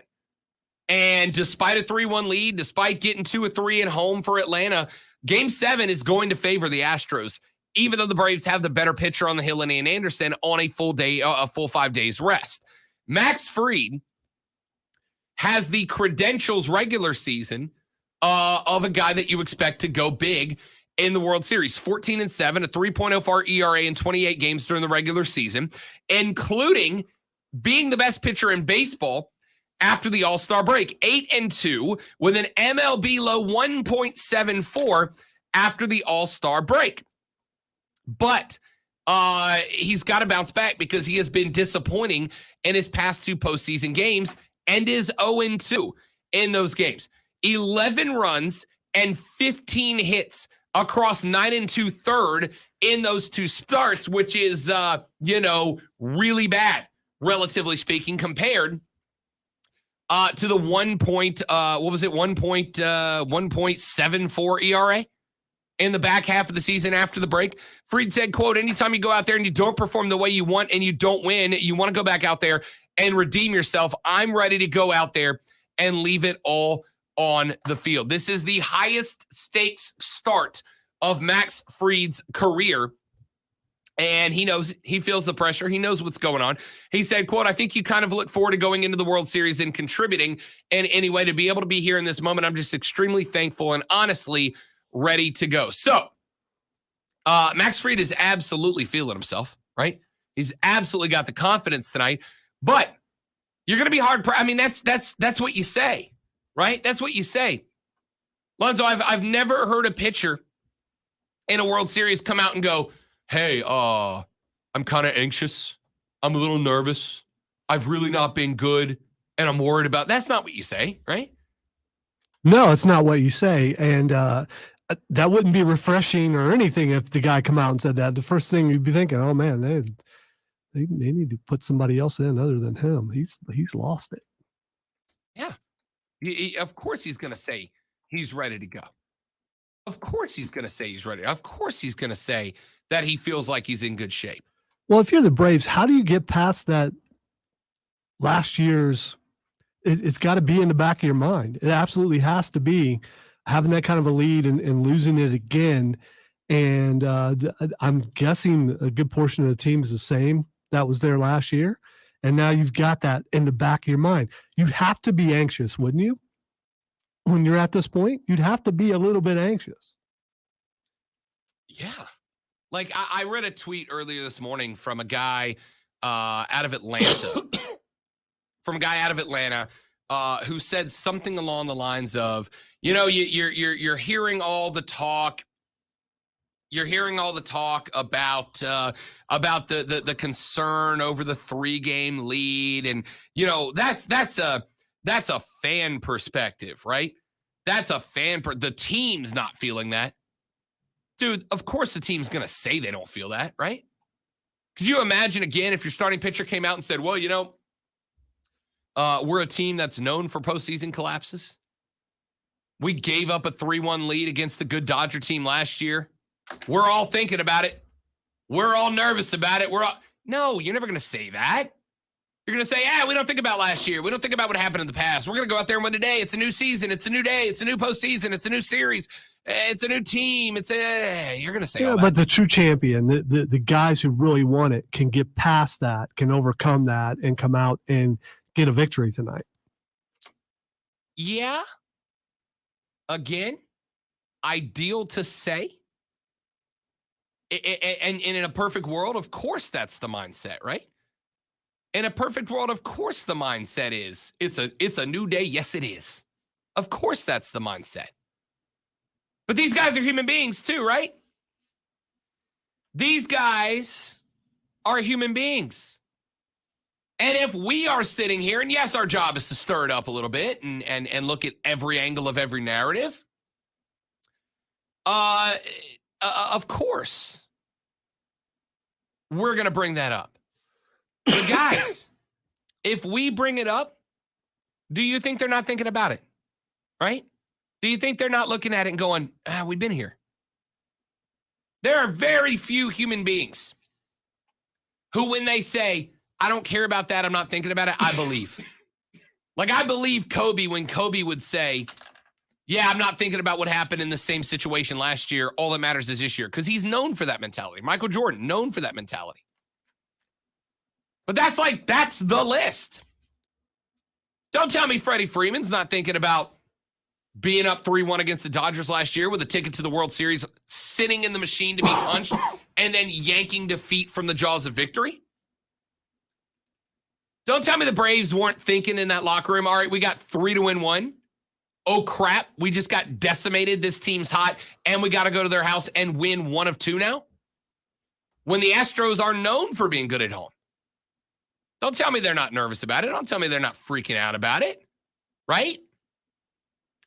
Texter says, with Acuna out, 2 starting pitchers out, Braves have been playing with house money all year. Even fans have to be honest. That said, they can't blow a 3-1 lead over and over. I mean, it's not over and over. You had last year's NLCS. You have this year's World Series with a 3-1 lead, right? The concern is there. You know the concern is there. And I get it, Lonzo, right? I get it that there's this this thought of, well, it's house money, right? Like, we weren't expected to be here. When Roddy went down, the Braves were, 47-47, something like that? They had 22 games in a row, Lonzo. 22 games in a row. This has never happened before in baseball. 22 games in the row that went win-loss, win-loss, win-loss, win-loss, win-loss, win-loss, win-loss, win-loss, win-loss. 22 games in a row. One step forward, one step back. One step forward, one step back. I get it's house money. I get that at the end of the day, what the Braves have accomplished in getting the World Series is huge. But is that good enough now? Right? Is anybody going to rock a t-shirt next year that says 2021 Atlanta Braves, 500 at the All-Star break, World Series runners up with a 3-1 lead at one point? No, you don't print that on t-shirts, Jack. Don't you want it now? Like, don't you want it? Of course you do. It is going to go down as a tragic, heartbreaking L if the Braves blow this series. And they're Atlanta, so don't tell me you're not thinking about it. Lonzo's the most optimistic guy I know. He's always looking for the silver lining. Lonzo, am I wrong to be sitting here after so many 3-1 games, 3-1 leads in series for the Braves, and not thinking, considering I've said how many times, Atlanta sports, Georgia sports find new and creative and inventive ways to break your heart every single year, to be going, look, Atlanta's going to blow a 3-1 lead, and then the Georgia Bulldogs are going to turn around and get blown out by Alabama in the SEC championship game and get dropped to number 5 and break their hearts too, because that's the most Georgia thing that could ever happen. The most likely of those two scenarios would be Georgia football losing to Alabama because the Braves are going to take this thing home tonight. They've been the better team coming into this. They've won games people didn't think they were going to win. They believe in themselves. They're going to do it. And I think you're trying to play the other side because you want them to win and you're afraid you're going to jinx it because you believe in that stuff. And I don't believe in that stuff. I think they're going to come out there and they're going to do it tonight. They've won away before. They've won in that stadium. They can do it and they will do it. Let me be abundantly clear, okay? Let me be abundantly clear. I am hardcore Fulham for Atlanta tonight, all right? My plans are already set. I am switching bars because I don't want to be in the same seat I was sitting in for the Sunday loss, right? I left, Lonzo, this is true, on Sunday night. I left the girlfriend to meet the same group of fellas that were at the bar on Game 7. And I specifically went to our waitress at our local watering hole and said Saturday night after the win, I need this table available tomorrow night at 8 o'clock for me and these same 7 people to sit in the exact same chairs for game number 5. And she went, done. There was a note with my name on it all day long at that table. Table reserved for Rob Brown and friends at 7:45 for World Series game number 6 or number 5. And she asked people to move. So we lost. I'm going to a different bar tonight, despite the fact that I love the bar I was at. I'm going to a different bar tonight to change up the juju. I don't believe that sage cleanses evil spirits away from you. Lonzo, I'm bringing 2 sage things tonight to light up around every TV that the Braves are going to be on tonight, just to make damn sure, just in case. He doesn't say.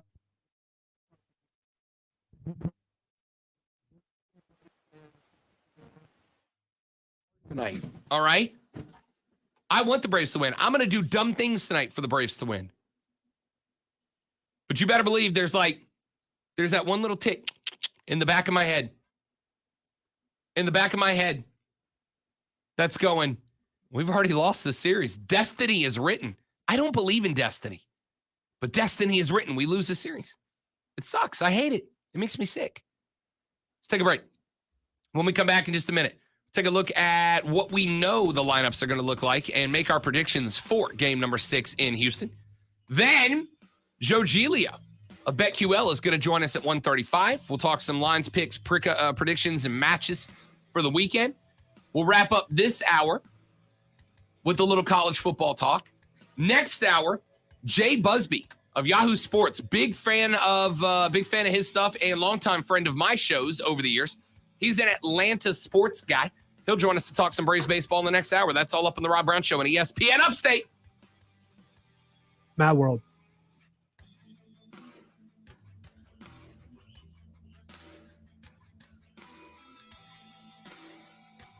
The 2021 version of Mad World is still open. Halloween has come and gone. Does not mean that you can't keep the spirit of Halloween alive. With our friends at Mad World, listen, if you've been waiting, if you were one of the folks that says, Halloween's going to be nuts, you can still go to Mad World and have that Halloween experience now. And Mad World is bigger, better, scarier than ever before. Go to madworldattractions.com. It's really cool because it's not just you go on to buy your tickets, but on Mad World's website at madworldattractions.com, they have an entire synopsis. One of the great things about horror movies, the best horror movies are the ones with a great story, right? A great story, not just a bad guy, not just a scary killer, but a great story wrapped up around them. That's why Freddy Krueger, Jason, Michael Myers, they've all been around for years because of the great stories wrapped up behind them. Go to Mad World. They have an entire breakdown, an entire synopsis of the setting, of the characters, of what you are going to experience at Mad World. And it makes the experience that much more entertaining because you know all about the creepy spirits, ghouls, and goblins that you're going to run into while you're at Mad World. It is incredible. Go to madworldattractions.com. Get your tickets now. Reserve your time at Mad World and enjoy the Halloween spirit through Halloween, past Halloween. Madworldattractions.com is the 2021 version of Mad World.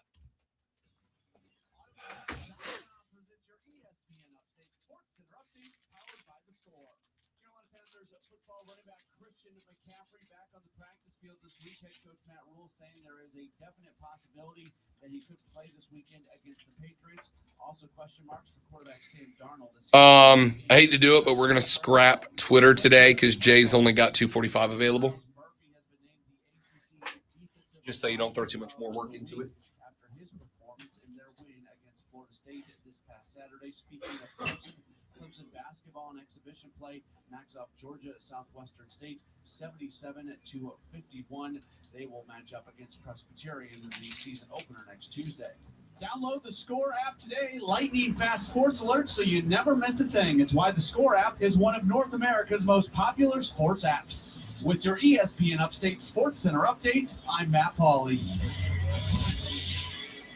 High school football fans, I'm Cole Bryson. Get the scores, discussion, interviews, and more on the Saturday Morning Scramble powered by Founders Federal Credit Union. Every Saturday from 8 to 10 a.m. It's reverse. Wade Meadows, right side. Touchdown. Wade Meadows. It is a one-score game. The Saturday Morning Scramble, ESPN Upstate, everywhere on the Odyssey app. Powered by Ingles Markets, official grocery store of the Saturday Morning Scramble. Sponsored by Live Right, publishers of Paul McCartney's The Lyrics. Some people, when they get to a certain age, writes McCartney, like to go to the diary. I have no such notebooks. What I do have are my songs, featuring never-before-seen drafts, letters, and photographs, alongside McCartney's commentaries on 154 of his greatest songs. The Lyrics vividly reveals the journey and artistry of a musical icon. The Lyrics by Paul McCartney, available now wherever books are sold. Hey team, we landed the contract. Kaya's web design studio just landed the gig of a lifetime. It starts next week. Their staff needs to double before the dream deal becomes a nightmare. Indeed can help you hire great people fast. Indeed you do. Instagram instantly connects you with quality candidates whose resumes on Indeed match your sponsored job description. Visit Indeed.com/credit and get $75 towards your first sponsored job. Terms and conditions apply. This feature sponsored by Dell. Now's the time to shop Dell Technologies' biggest sale of the year. Dell Technologies recommends Windows 11 Pro for business. So shop Black Friday early access deals on Windows 11 PCs, servers, storage, monitors, and more. Speak to a Dell Technologies advisor at 877-ASK-DELL. Hey, it's ESPN Upstate's Mark Ryan. Join me at Ingles Markets this and every Thursday from 3 to 7 with a special live edition of Offsides with Mark Ryan. This Thursday, we'll be at 903 Anderson Road in Piedmont. Brought to you by Ingles Markets. You see the email from Hendricks? No, did it just come through? Shit. It takes a few minutes for it to go from my work email. Okay. Has to do with extra podcast. Enjoy a pint from 21 of the best local craft breweries for only $50, just over $2 a pint. Order your Upstate Craft Beer Passport and one for your beer drinking friends. Order today at UpstateCraftBeerPassport.com. UpstateCraftBeerPassport.com. I'm ready to music to choose your favorite movie to watch. So ZipRecruiter invite to apply. Let you pick your favorite. ZipRecruiter sends you qualified candidates, and you can even invite your top choices to apply to your job. Roy Webb, SVP of Talent Acquisition for Mind Jewel and Health, raves about ZipRecruiter's invite to apply. He says, I love that feature because I have a much higher follow-through rate if I invite you. Try ZipRecruiter for free at this exclusive web. I can't get to my email through my browser anymore. So when it comes here, I'll take a look. In college football, Goodyear knows a new season means new possibilities, where every Saturday is an opportunity on the road to greatness. No matter if you're out there playing your hardest or cheering aloud. Actually, you weren't on the email list. But I'm going to forward it to you because it's something that you and I need to discuss. It was just given to the producers. And then there's the best. You're listening to the best sports talk show in the state, according to the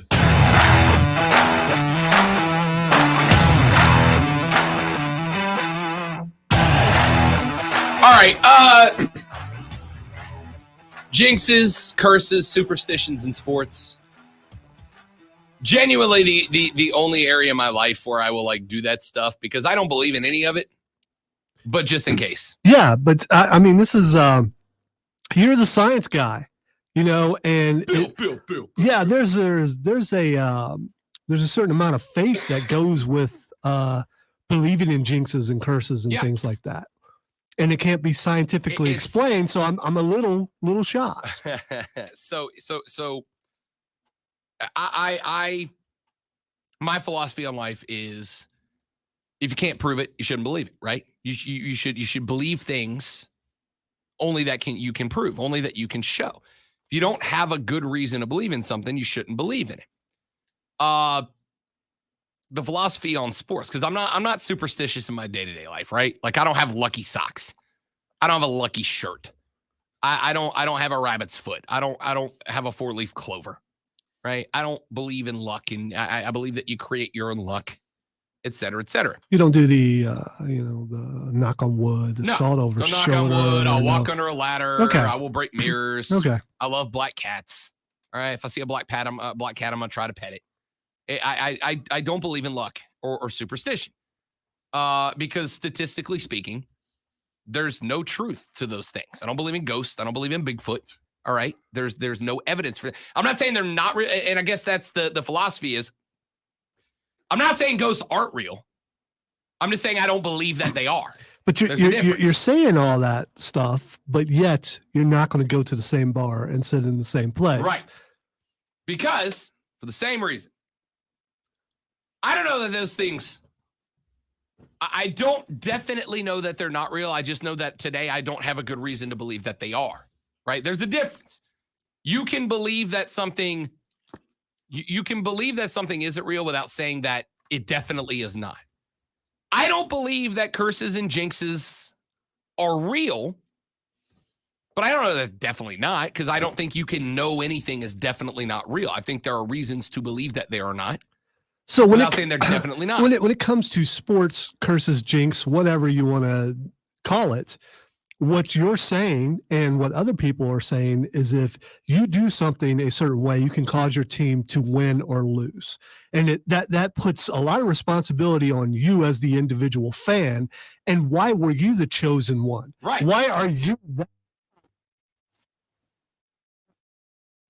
Dumb to believe. But if there is even a fraction of a percent chance that something I do might have a small impact, like if you told me there's a 0.02% chance that the Braves have a better chance to win the World Series because I wear a certain hat, like for instance, the hat I wore on Sunday, I switched it up because I've been wearing that sky blue Atlanta Braves hat with the throwback cursive A on it. Well, on Sunday, even though I was at the same bar in the same chair, I switched up hats. I went to the all navy blue with the capital script A with the swooshy thing through it instead of the old fashioned lowercase cursive A that I had been wearing. So that hat, Lonzo, is currently in the back of my closet. The all navy with the uppercase A is in the back of the closet. It has been banished for the remainder of the World Series. And tonight, Rob's breaking back out the sky blue lowercase cursive A hat because that hat has had much better results. See, this is bothering me because I'm okay with you doing this because you're hanging with the rubes who are not haughty intellectuals like yourself. And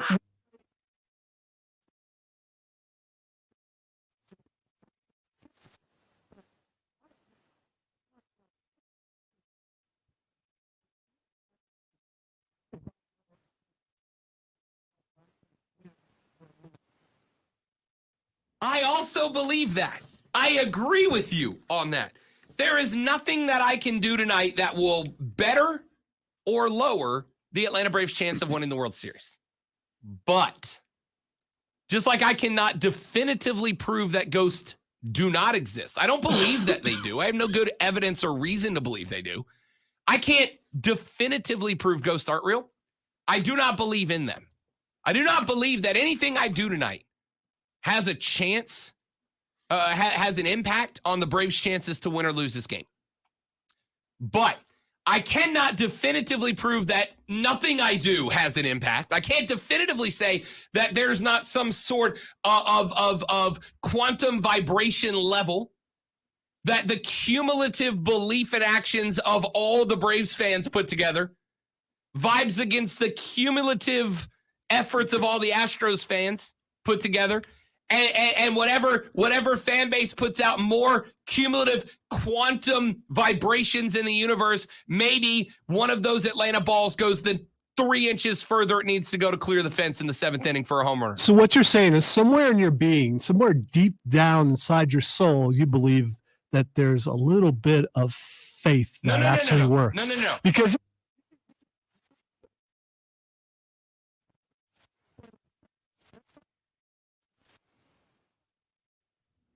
I don't believe anywhere in me that anything I do will cause any quantum fluctuations to send vibrational paths through the girlfriend and I fight about all this time, right? Because she's like, put out good vibrations and the universe vibrates and blah, blah. And I'm like, I don't believe in any of that. I'm not saying it doesn't happen. I'm just saying you don't have a reason to believe that that is the case. It's just a belief that you have. I'm picturing you doing a Marky Mark video right now for some reason. It's there we Good go. vibration. I don't believe any of that, right? I don't believe any of But that. you do. There's No.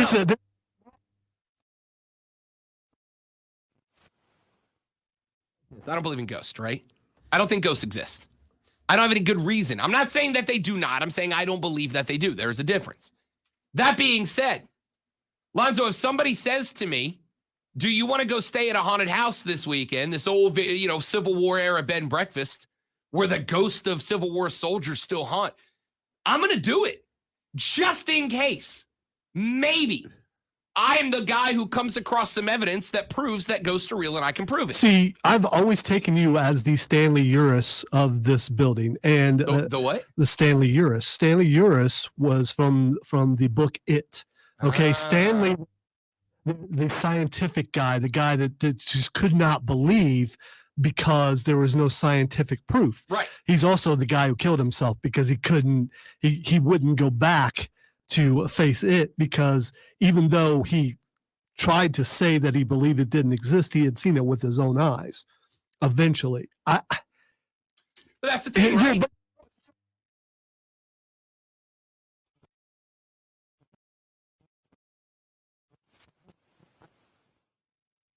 Sure, I'm saying. I'm not saying that by wearing the different hat, the Braves will have a better chance at winning. I don't believe that that is the case.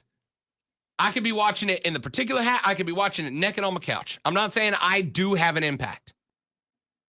I'm saying that if that is the case, even though I don't believe it, if that is the case, and that some quantum vibes I put out based on the hat I'm wearing have even a 0.01% fractional chance of changing the game, I'm going to do it just in case. I'm not saying it will. I don't believe that it will. Because you wouldn't care to do it. A percentage, no matter how small it is, of you believes, that's belief. That's No. faith. No, you don't get to tell me what I believe. You just told him. I don't believe that's the case. But I can't prove that it is definitively not. So just in case it is not definitively not, I'm going to try it anyway. Just in case. There's a big difference. I don't believe in curses and jinx and boost or whatever. But just in case I'm wrong. Because I acknowledge I might be wrong. You might be wrong about everything you believe in. I might be wrong. I don't think I am. I have no evidence to believe that I'm wrong.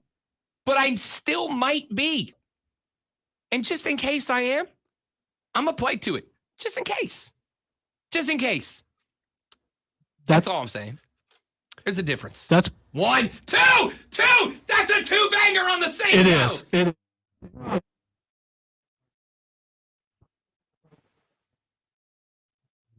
It really needing to respond. You were really excited for a second. Yeah, and the bad part is I lost it.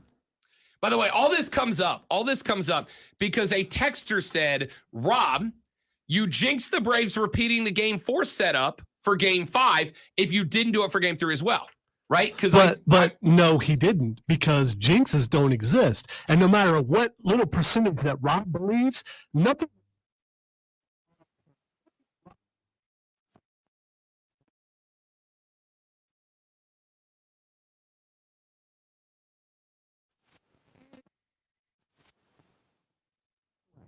I 100% agree But with still, that. To tell people what your good and bad luck go-tos are. Tell Rob to buy Jobu from Major League some whiskey and a cigar and ask him to... You saying Jesus Christ can't hit a curveball? It's one of the greatest baseball movies. It might be the greatest baseball movie ever made. Lonzo sounds like Rob is saying he wants his cake and to eat it too. No, Absolutely. That's No. that. Yeah, yeah. I'm saying I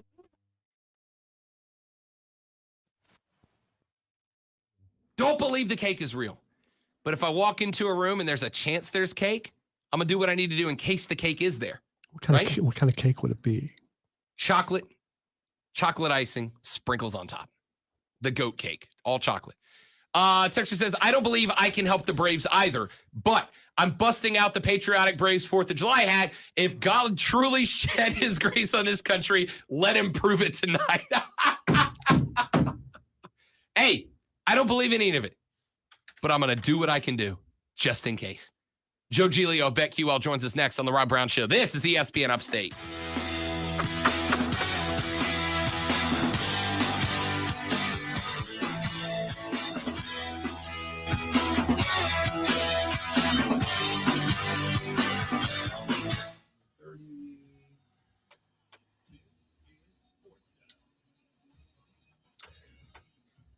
By the way, you'll see in the email what we have to do is now we have to, aside from the podcast, we have to pick one segment of each hour and make it a smaller, which is Hold on, stream. Be right back. Don't go anywhere.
Lions, and welcome in a friend of the show. He's a BetQL insider who hosts BetQL Daily.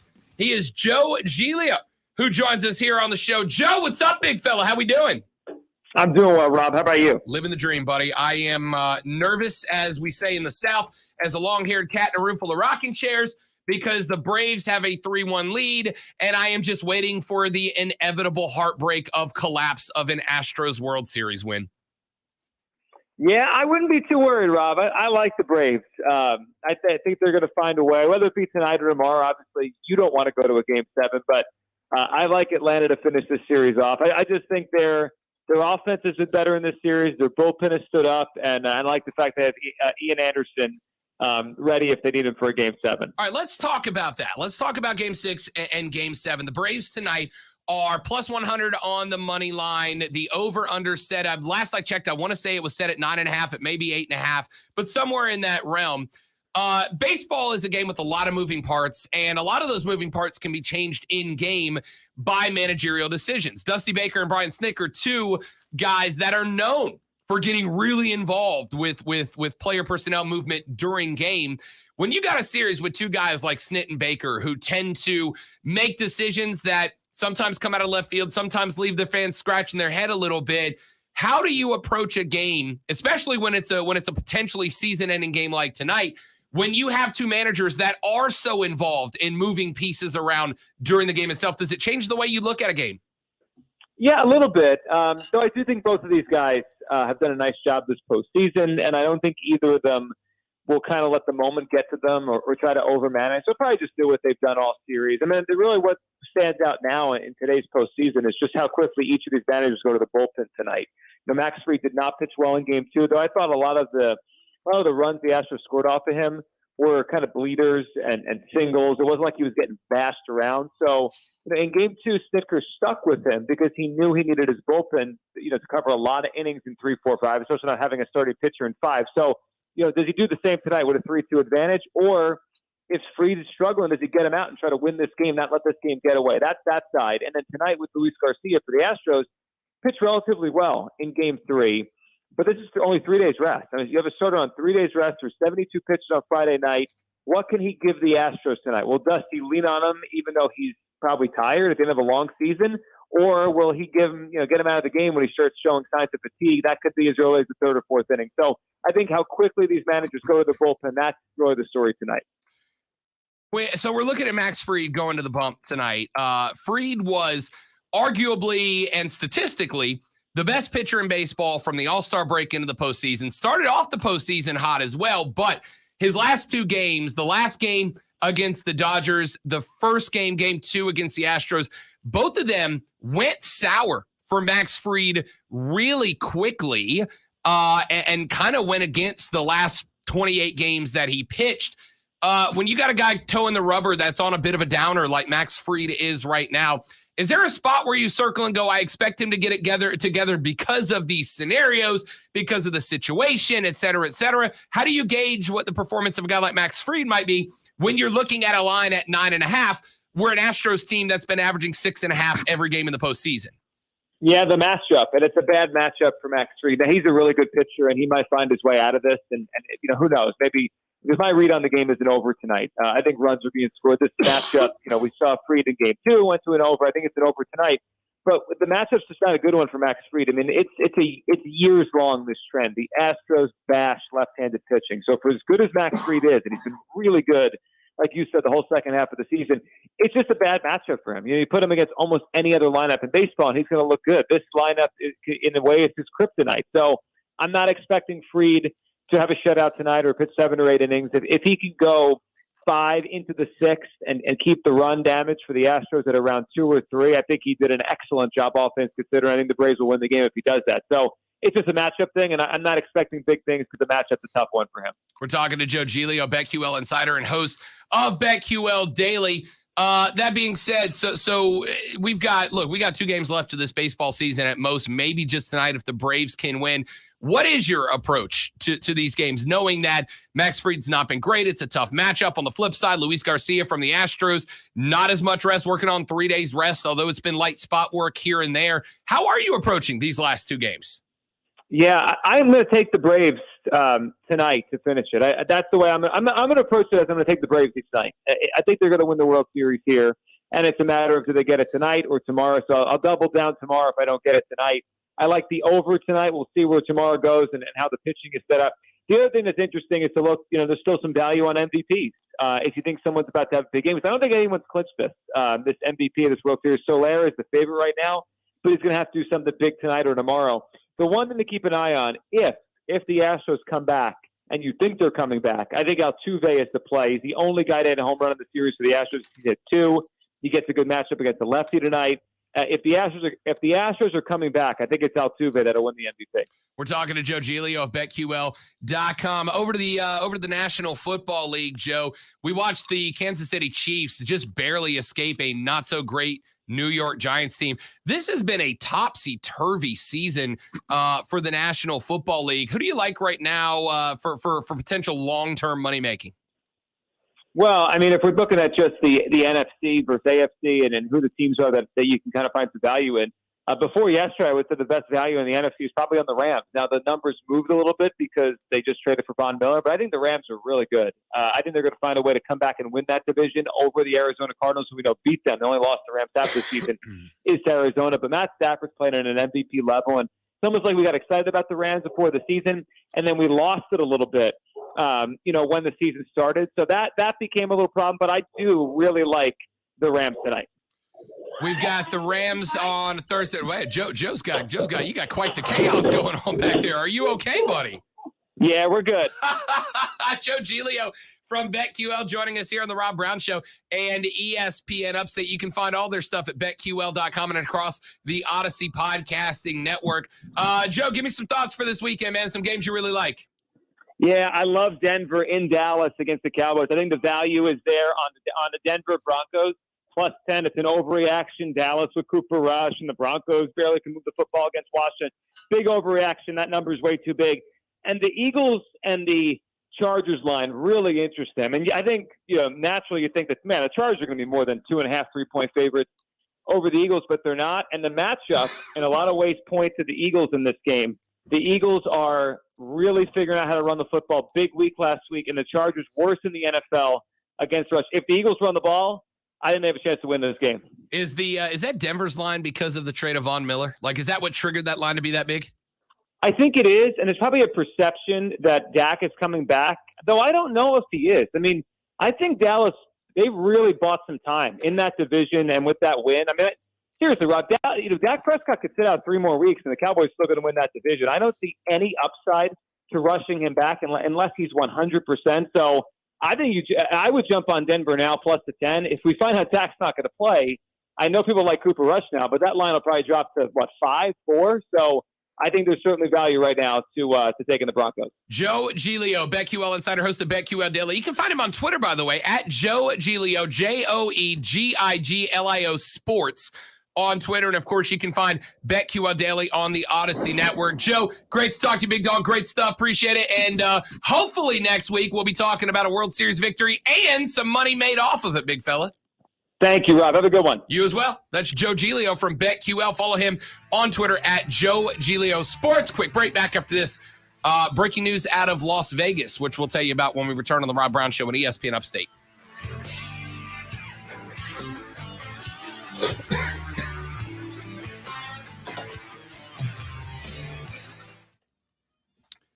I have decided to fall apart right now.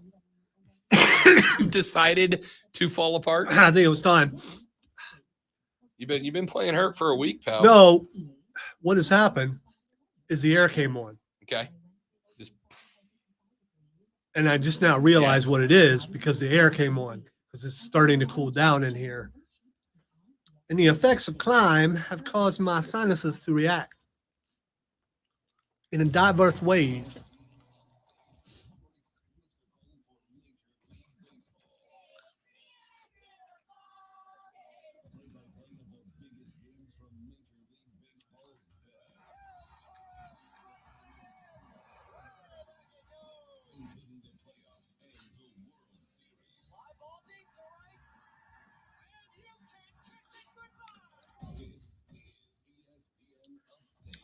Are we breaking about the accident? Yeah. Okay.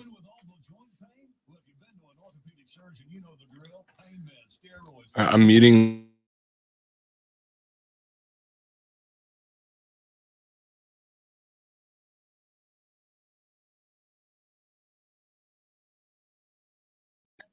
Okay, we're back. They are a staple in the South. Oh, I know. Yeah. They've been in every market I've ever been in. But I've heard, I know a lot of people who are staples that are not. Their voice is not the same. Yeah.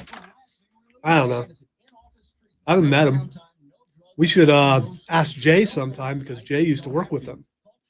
I will ask you. Oh, that's right. I remember him telling me that.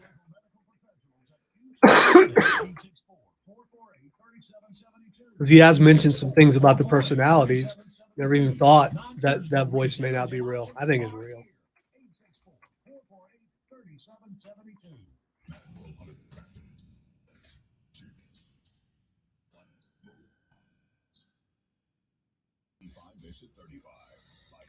Although I think I could do that voice consistently and fool some people. Yeah. Just because it's natural. But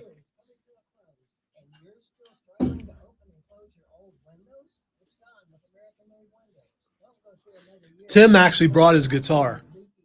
Did he? Yeah, I told him to find Chris. Oh, it's in today? It's here today?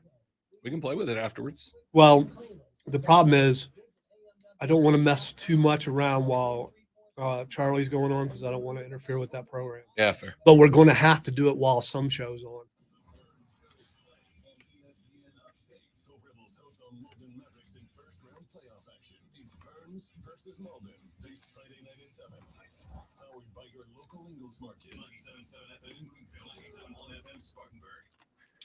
I don't like how he says Malden because he calls him Molden. Molden.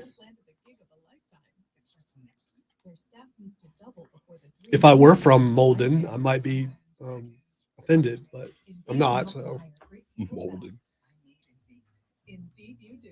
Instant Match instantly connects you. Stream peeks, sneak peek. Yeah, sure, Keegan. Twitter breaking the news right now that Las Vegas Raiders wide receiver Henry Ruggs was involved in a crash. Stayed on the scene, had non-life-threatening injuries, but another person has passed away, and he is being charged with impaired driving resulting in DUI resulting in death, which has a, well, according to the Twitter automatic reactions, 10 to 15 year sentence if he's convicted of it, up to. If your family depends on your income and something happened to you, what would happen to them? You need life insurance, and SelectQuote can help you get it. You can afford. SelectQuote found Jacob, 40, who's in excellent health, a 10-year, $500,000 policy for only $19 a month. Not in perfect health? Don't worry. SelectQuote found Tanya, 40, who has type 2 diabetes, a 10-year, $500,000 policy for only $32 a month. We shop companies like Protective, Prudential, American General, and others to find you the company with the best rates. Give your family the security they need. So Ian Rappaport's tweeted out November 2nd, approximately 3:39 a.m. The LFM PD responded traffic collision near the intersection. It got the whole thing, including responding officers located the Toyota on fire. Fire department personnel responded and located deceased victim inside the Toyota. Preliminary investigating indicates the front of the Chevrolet collided with the rear of the Toyota. So he rear-ended somebody, and that vehicle caught fire. How fast would you have to be going to light another car on fire from behind? It would have to have been like maybe the gas tank. Yeah. Yeah.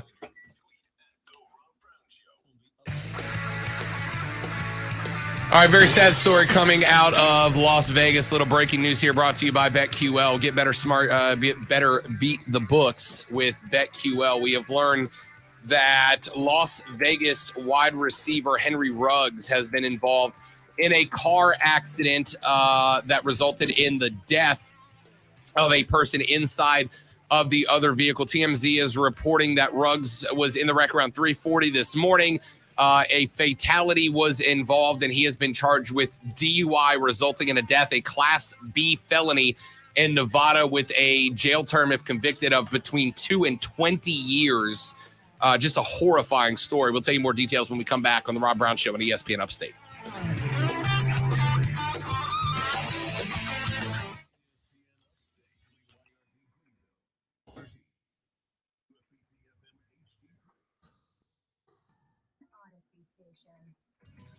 Photomath.com presents your ESPN Upstate Sports Center updates powered by The Score. A bunch of honors for Coastal Carolina football senior tight end Isaiah named a semifinalist for the John Mackey Award. The Mackey Award each year goes to the best collegiate tight end in the country. Also, quarterback Grayson McCall, he named a semifinalist for the Maxwell Award. That goes to the Collegiate Player of the Year. He has also been named the Sun Belt Conference Offensive Player of the Week, as he helped them to a win over Troy this past weekend. He was responsible for 3 touchdowns. So I will hold off posting that till we talk about it more afterwards. And then if you want to do it going forward, that's fine. Just got to make sure that we remember to do it. Yeah. Because ultimately it will be my responsibility. And if it doesn't get done, I will be the one. That's got to be on both of us, right? No. no, it's all me.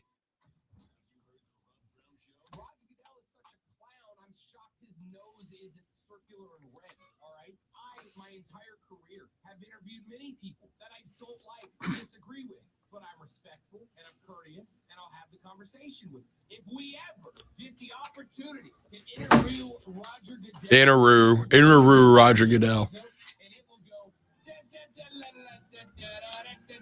That worked out so good. I am an award-winning producer. You are. Multi-award-winning producer.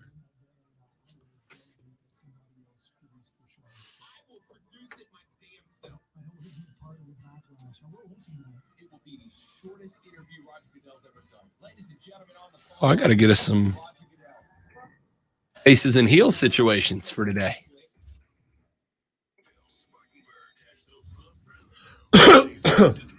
That was like old man hacking. I'm not going to own that. That better not be a normal thing.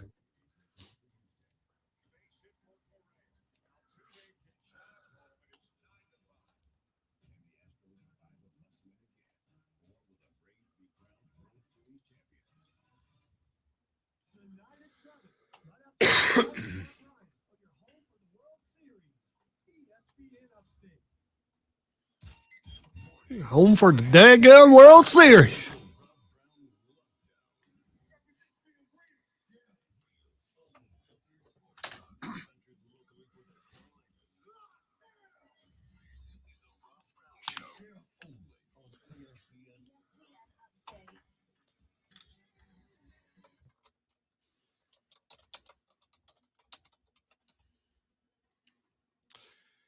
And away we go. Hour number 3, the third, the final, the best. The Money Hour of the Rob Brown Show gets its start now. Welcome back, ladies and gentlemen. 97.7 FM Greenville, 97.1 FM Spartanburg, and all around the world, anywhere with a speaker and an internet connection. Grab the Odyssey app, put it on your digital devices, and don't miss a minute of broadcasting. Plus, follow us on our social media pages at facebook.com/ESPN Upstate or my page at facebook.com/The Rob Brown Show.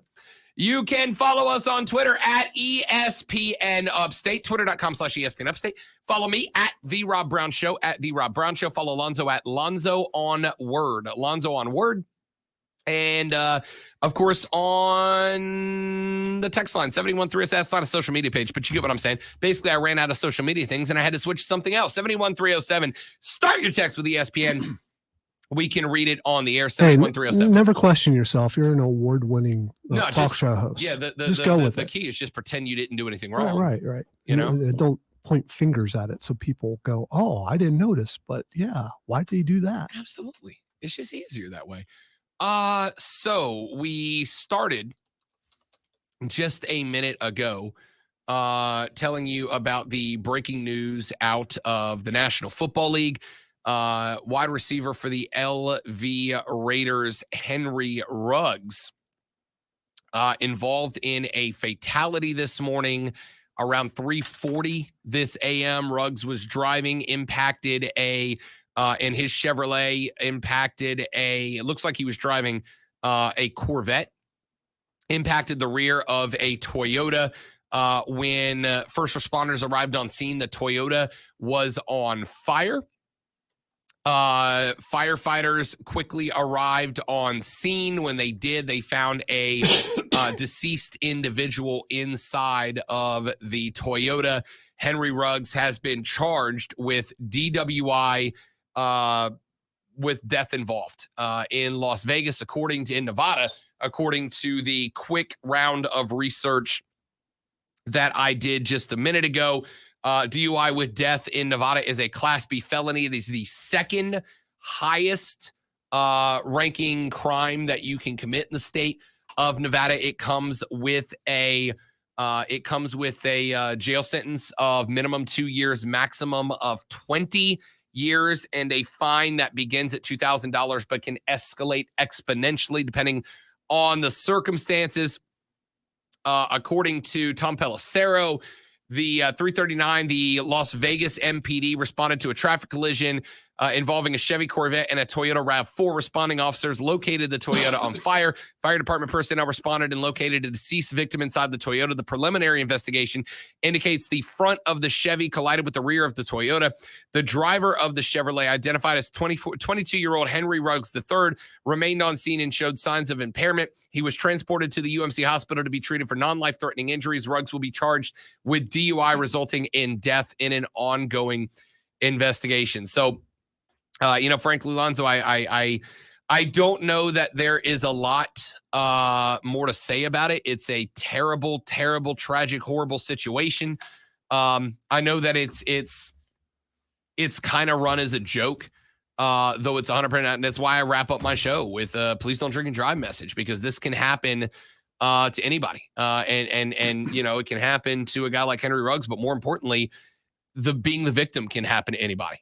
Listen, I'm very sorry to say, I don't feel bad for Henry Ruggs. I don't feel bad for Henry Ruggs. I feel bad for the individual in the Toyota that lost their life because of a selfish, self-centered, irresponsible decision that has now cost someone their life. It's horrible. Get the Uber.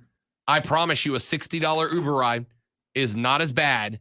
And you can afford it. That's what it comes down to. You're a very rich person. If you feel like you're impaired, you know what? Call it limo. You can afford that, and just get someone to take you home. And if you know that you're going to be in a situation where you're going to be imbibing in something that will cause you to possibly be impaired, take steps beforehand. Have the maturity to go, okay, I'm going to go out and I'm going to be drinking. I'm going to make sure that I have a designated driver, or I have a cab waiting or whatever to get me home.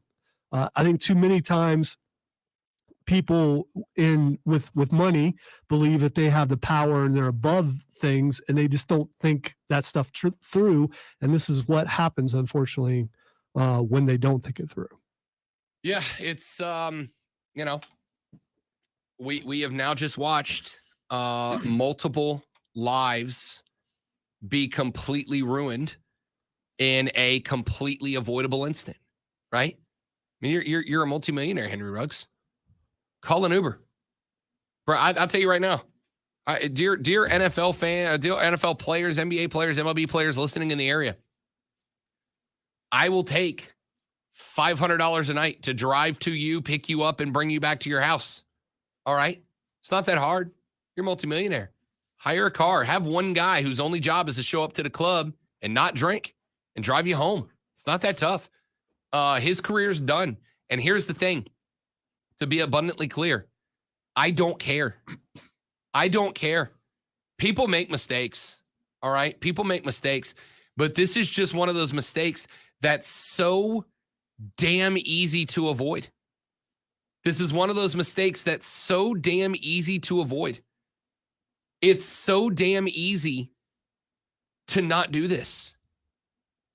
If the Uber's too expensive for you to Uber from the bar back to your house, then you don't need to be at the bar drinking. Save that money up, all right?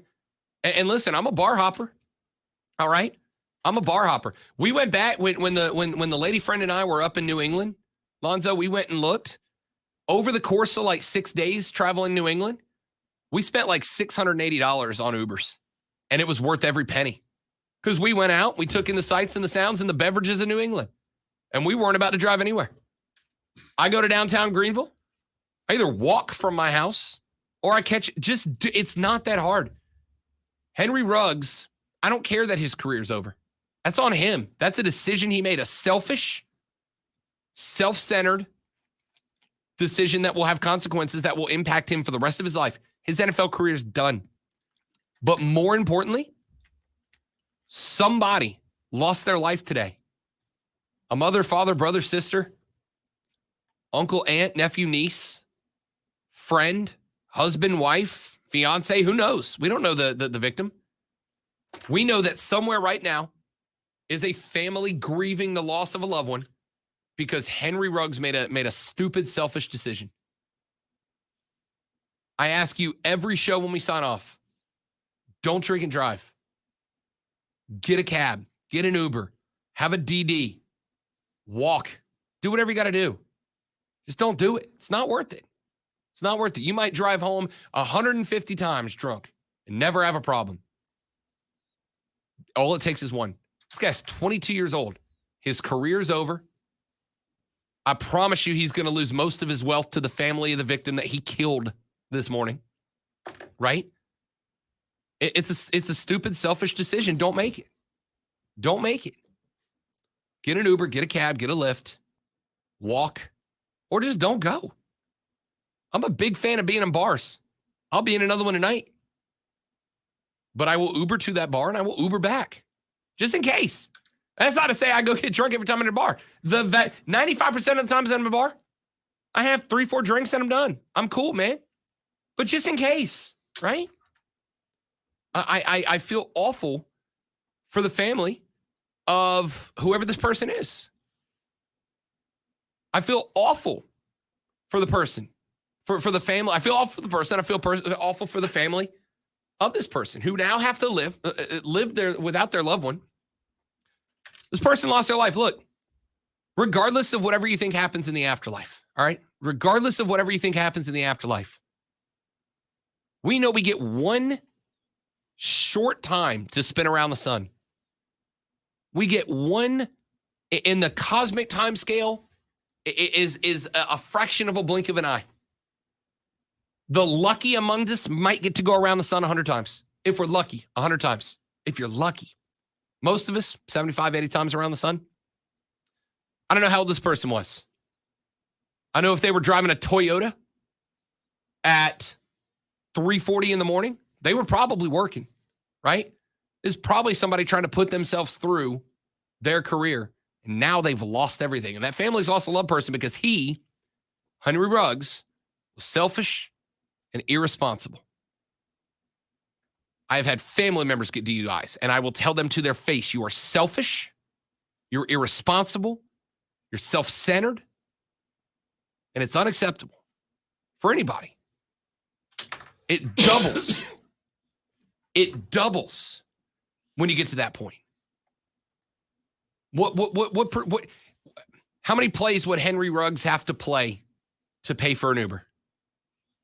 One.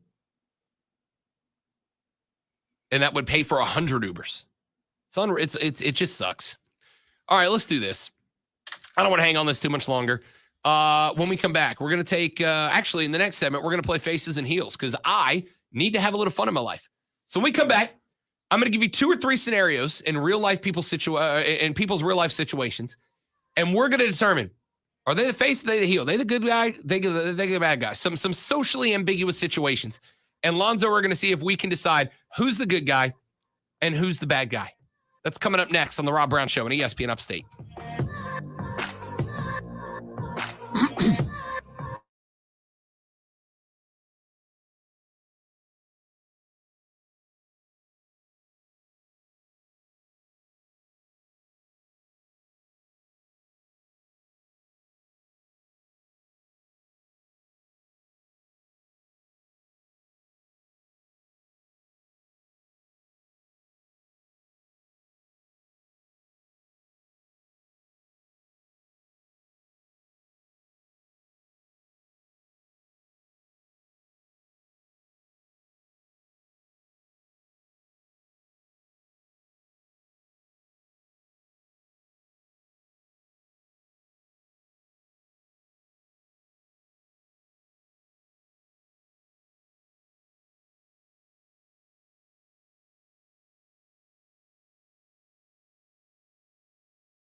A-Rod in a beanie and an Office t-shirt. Love it. It says false on top of it. It's got a picture of Ramos's character.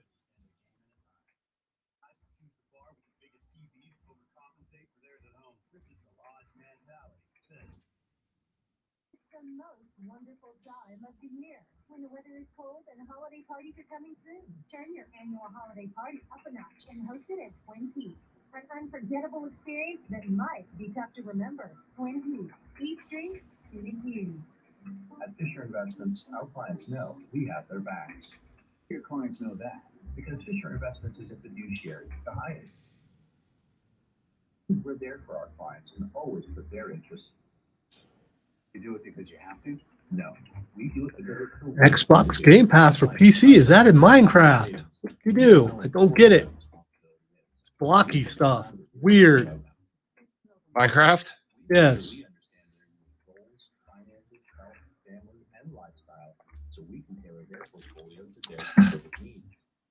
Art style can turn me off of a game really quick. Certain kinds of cell shading I don't like either.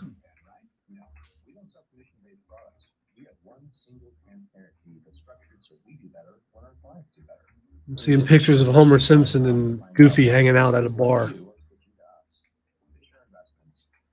I hope Goofy's not drunk.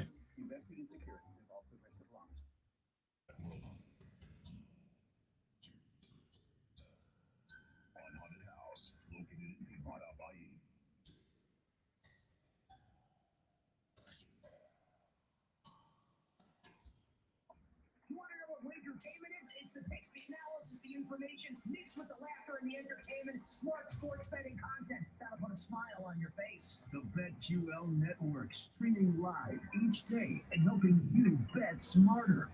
I see someone giving away a $100 gift card to either AEW shop or WWE shop. Who has better t-shirts?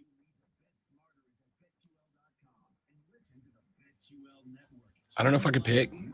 I think I gotta go. It's wrestler by wrestler, right? Like some wrestlers have really good shirts and some just don't. I was gonna say I'd have to go by WWE just because all the vintage shirts that they have too. See, that's where you'd win me over. Yeah, is if you're gonna let me have because the history DX and Stone Cold and all that, I'm absolutely taking that.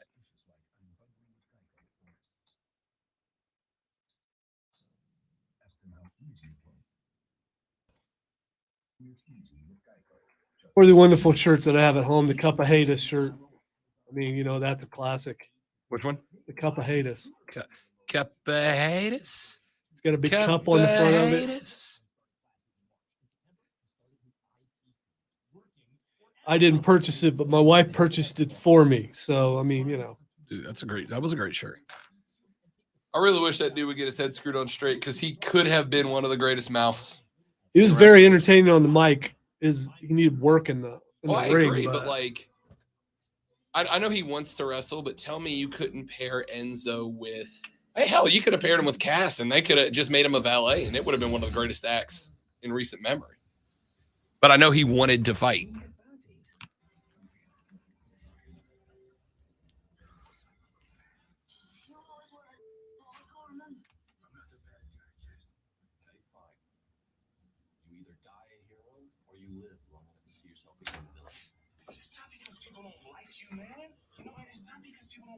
You suck. You suck. I'm not a bad guy. I'm not a good guy. I'm the guy.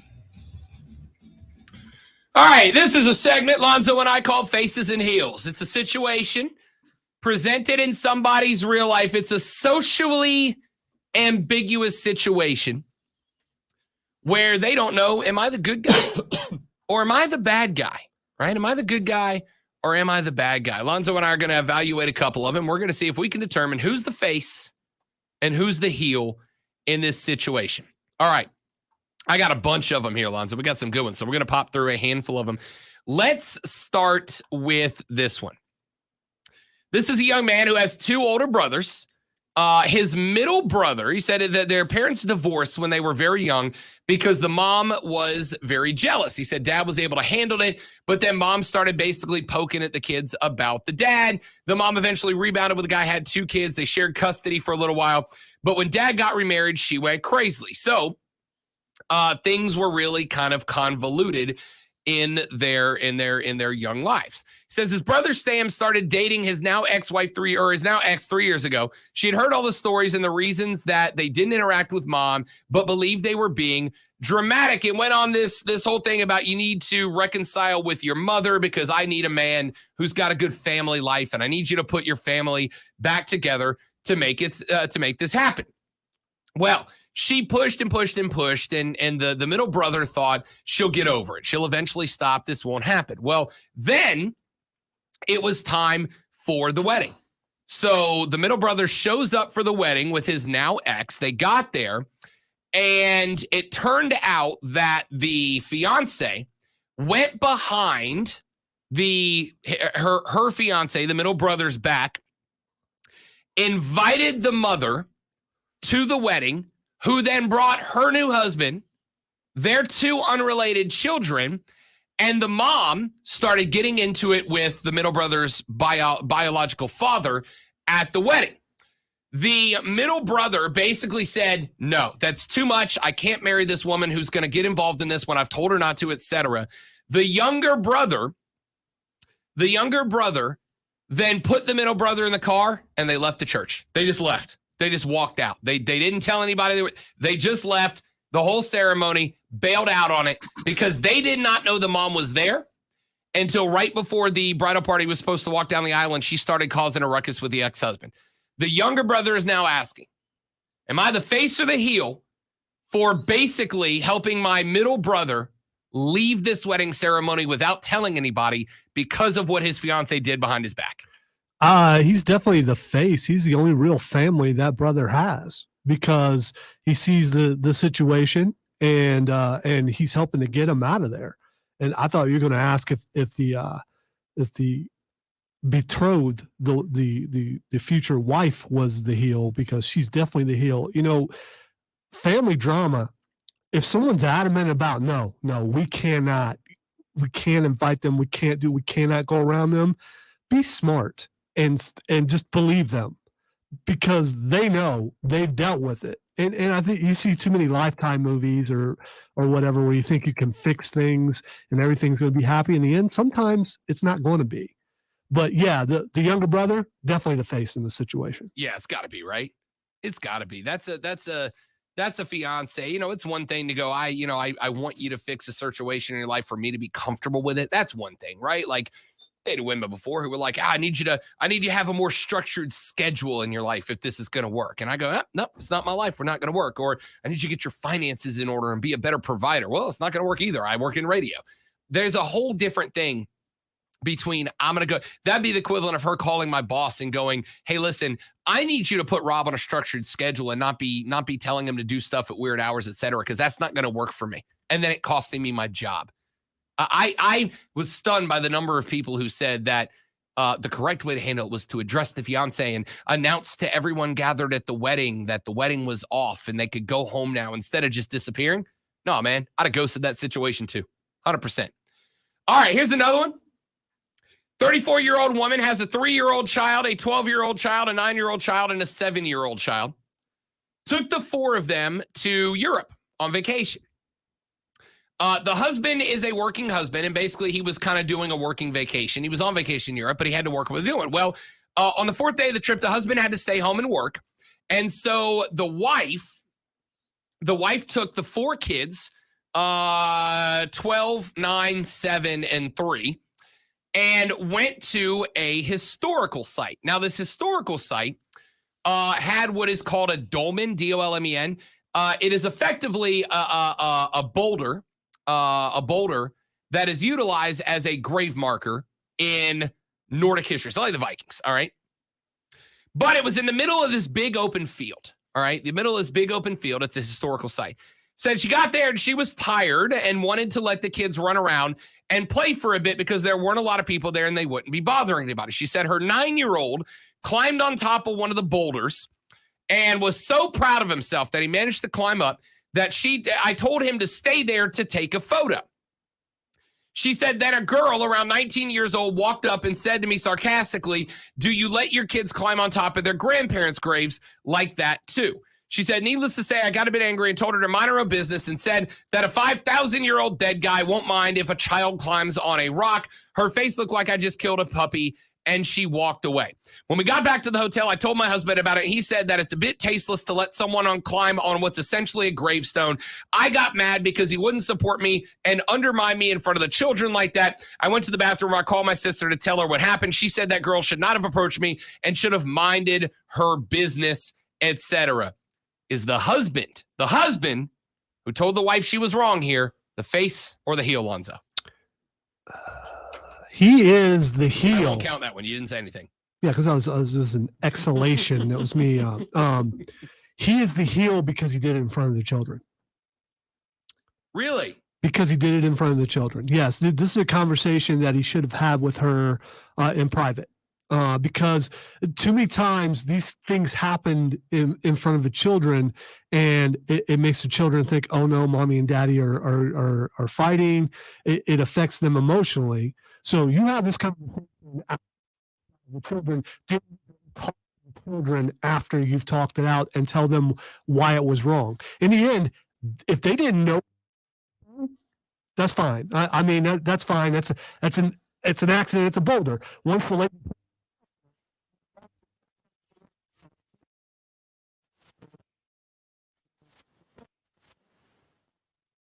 She already knew what his place was, but basically was like, "Oh, I'm tired, so I need to let the kids do what they want to do to get their energy out." And after he climbed up there, she was like, "I'll just take a quick picture and bring him back down." You know what? I accept your rationalization there. I get that, right? Like not cutting the legs out from each other in front of your kids, especially when one of them is 12 and one's 9. Like they're old enough to get that, right? I've been in similar situations as the kid. Right. And I would rather have not heard Sure. those arguments and those things, because you're forced to pick a side, and you shouldn't have to do that as a kid. I agree with that aspect of it.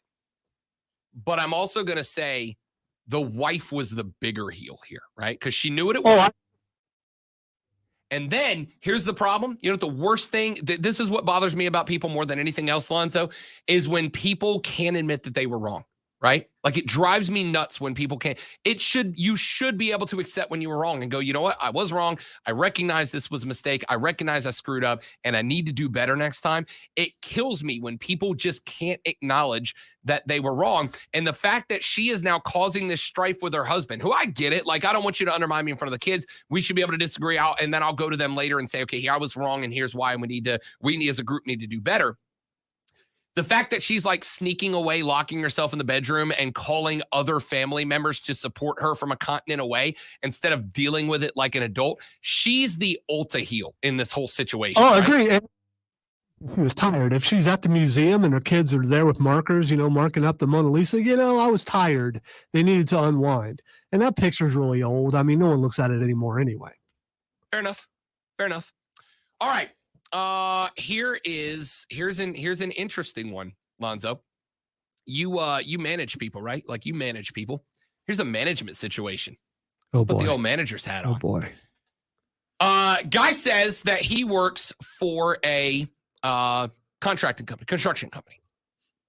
Says the guy I manage is always late, usually 5 to 15 minutes, not the end of the world. And it's not a huge deal as it has no effect on the operation. He says a lot of these guys work on call, right? So like he'll call up and go, "Hey, I need you here to do this thing." And he said, even the most diligent guys, when they get a call, sometimes they're 5-10 minutes late because they got to put all their gear and materials together before they get there, whatever.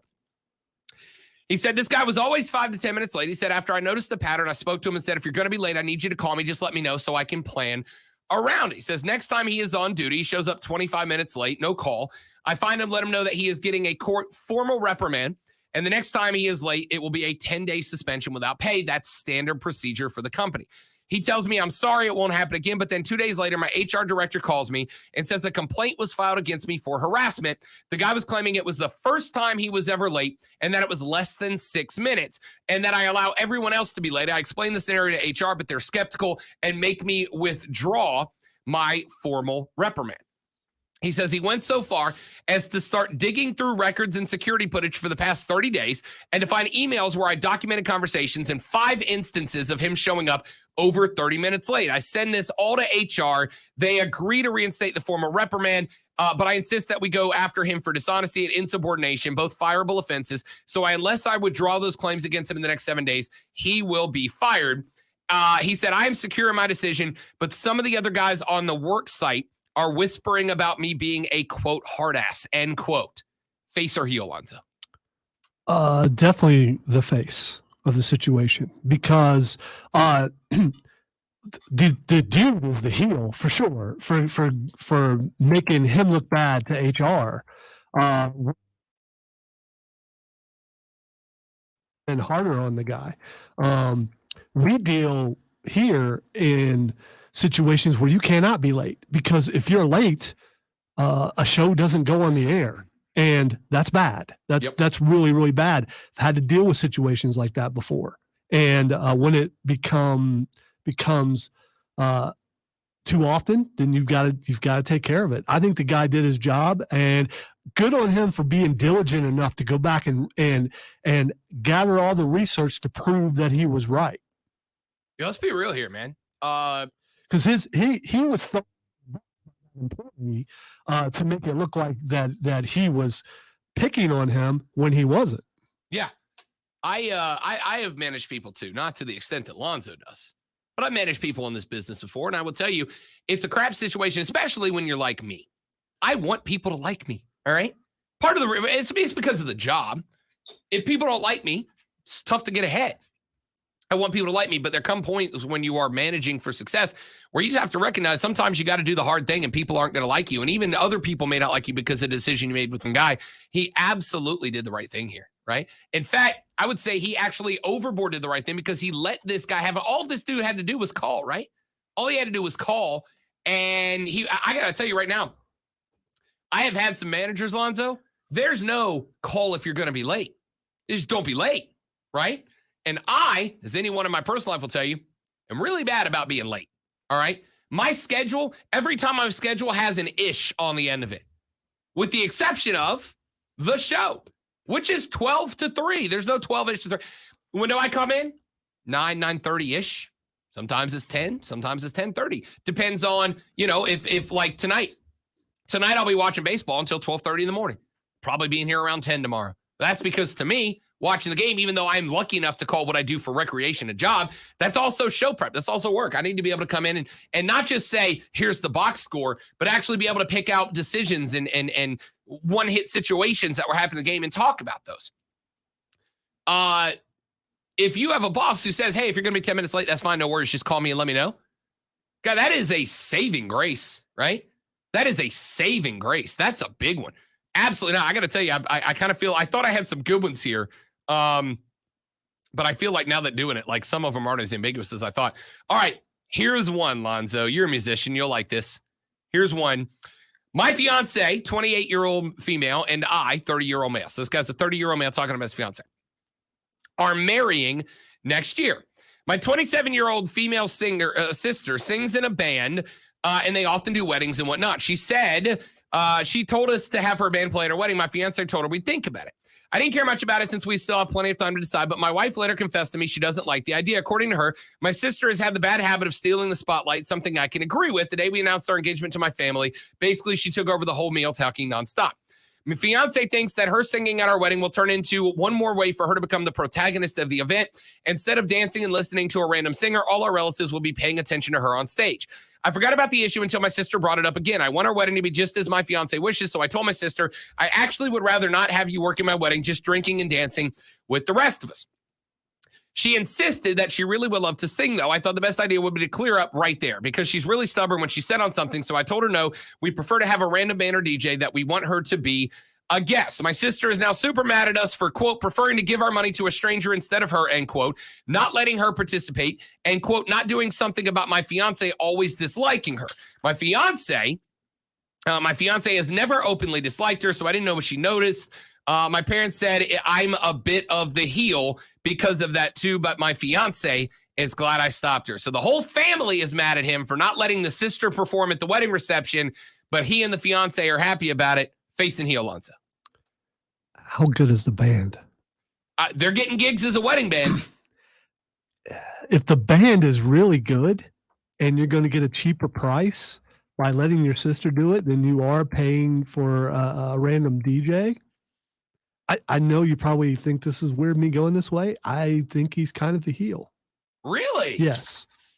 Because, yes, it is the biggest day of your life. And it's just also important to your sister that it's the biggest day of your life and she be a part of it. By you not letting her be a part of it, you're saying what she does is insignificant, and it just and the entire family's mad at you. So we've had this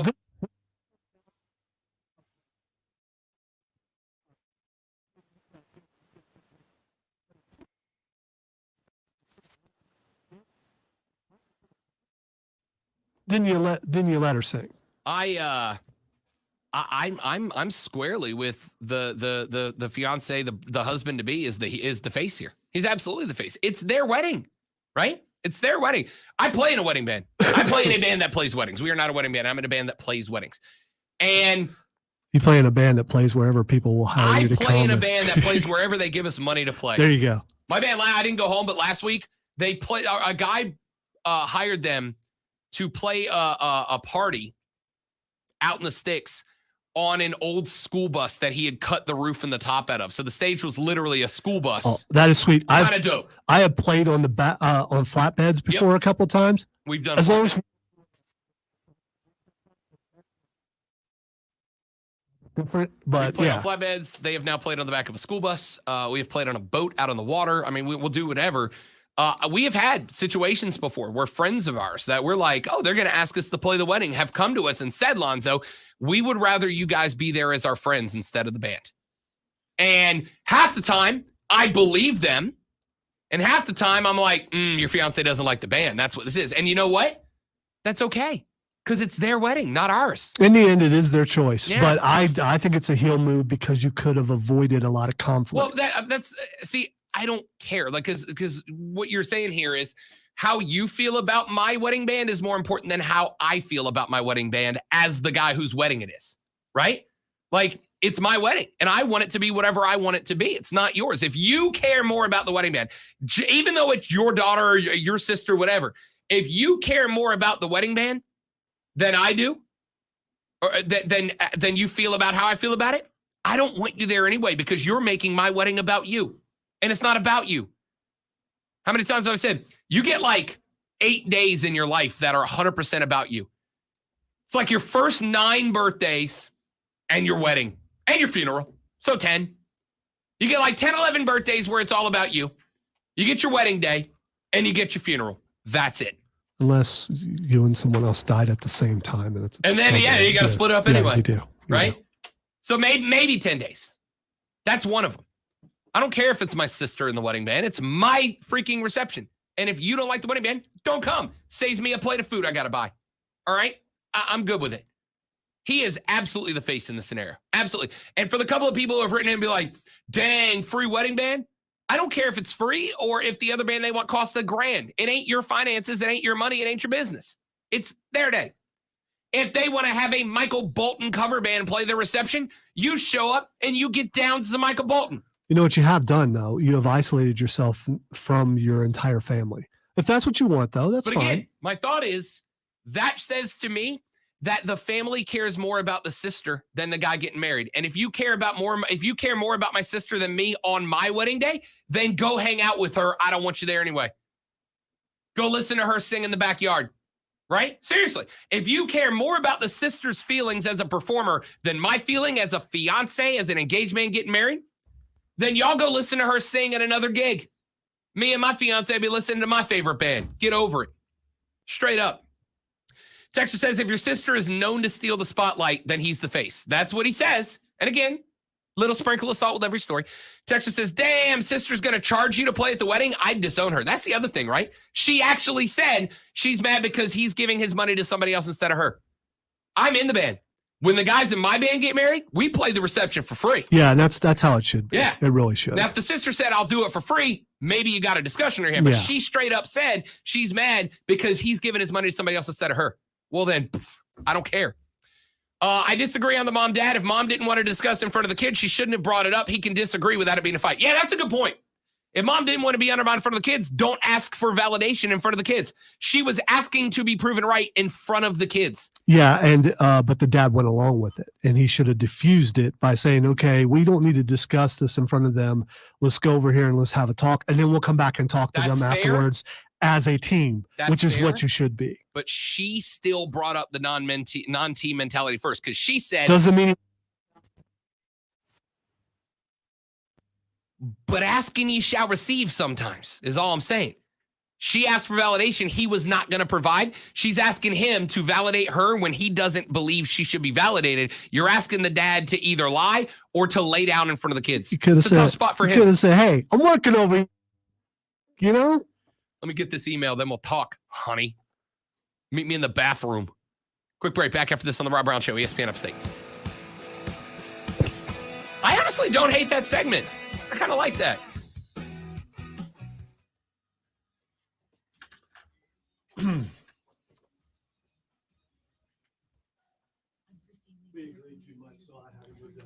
I respect it. I respect it. I respect it.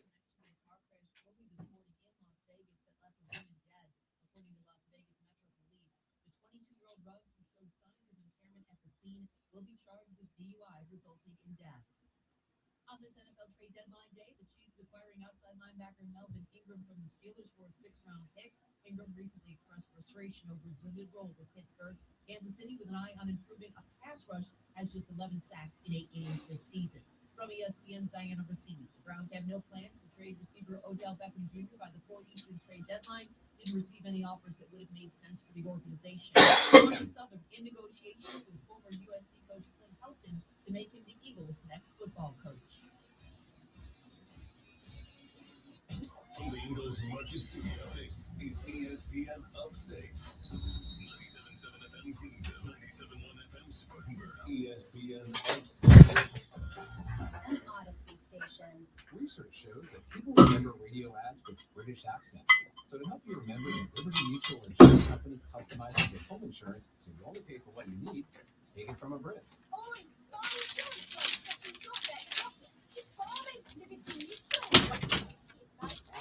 Can you just say Liberty Mutual customizes your home insurance so you only pay for what you need? I think that's what I said.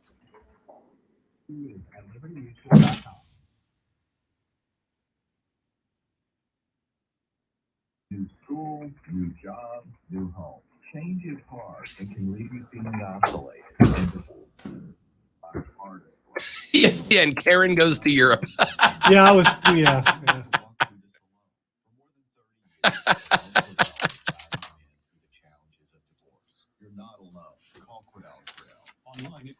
I'm also envisioning her with a Jersey accent for some reason. I don't know why. Especially when she's talking to her sister.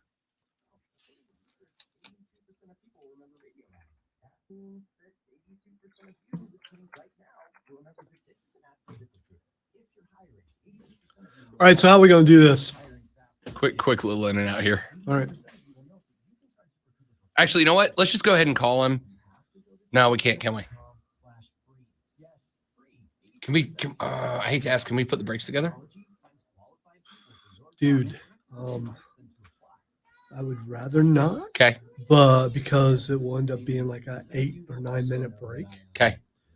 But I can. Just because I'd rather not doesn't mean I won't. How much? I will do that since you want to squeeze that in the last little bit. We'll get rid of what I can. Okay.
One time I had to take a guy off the board because he kept making mistakes.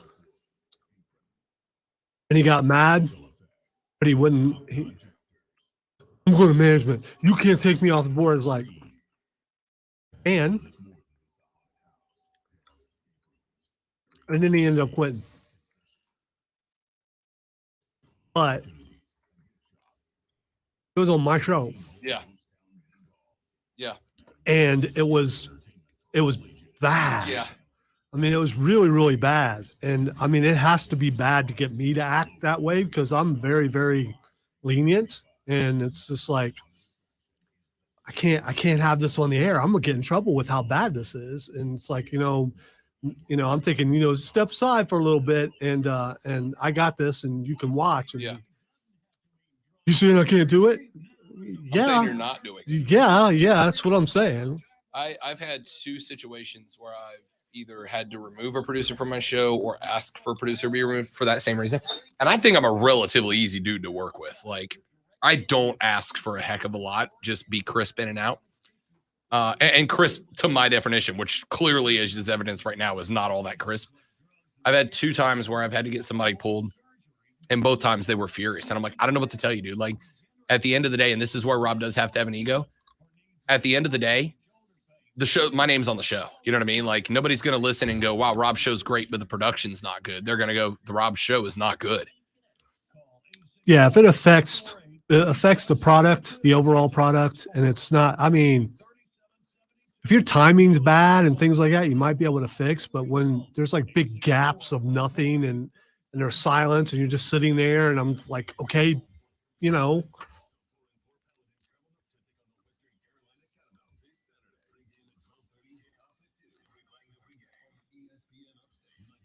beginnings of the Upstate Pulse, it was pretty bad when I bring in a new producer because, the other 2 to 3 guys on the show are producers and they would destroy them every time they made a mistake, which was funny, but you can tell there's a couple of times I had to step in and go, come on, guys, that's too much. But you find out who can take it and who can't, but still.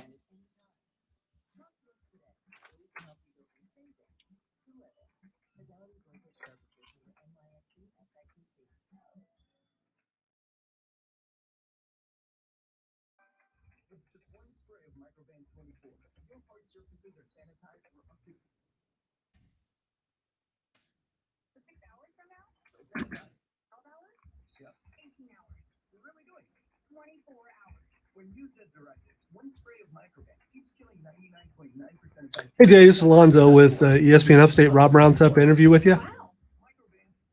Nothing much. We got about a minute left in this break, and then Rob will be right with you. Yep.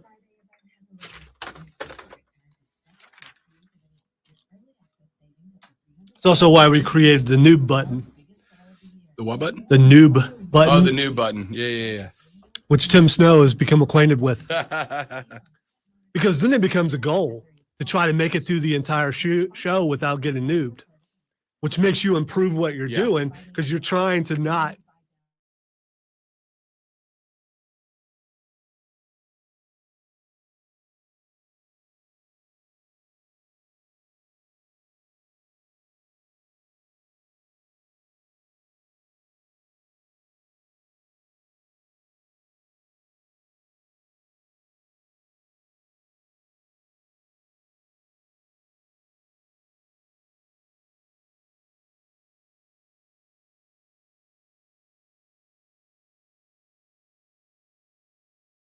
We're unmuted.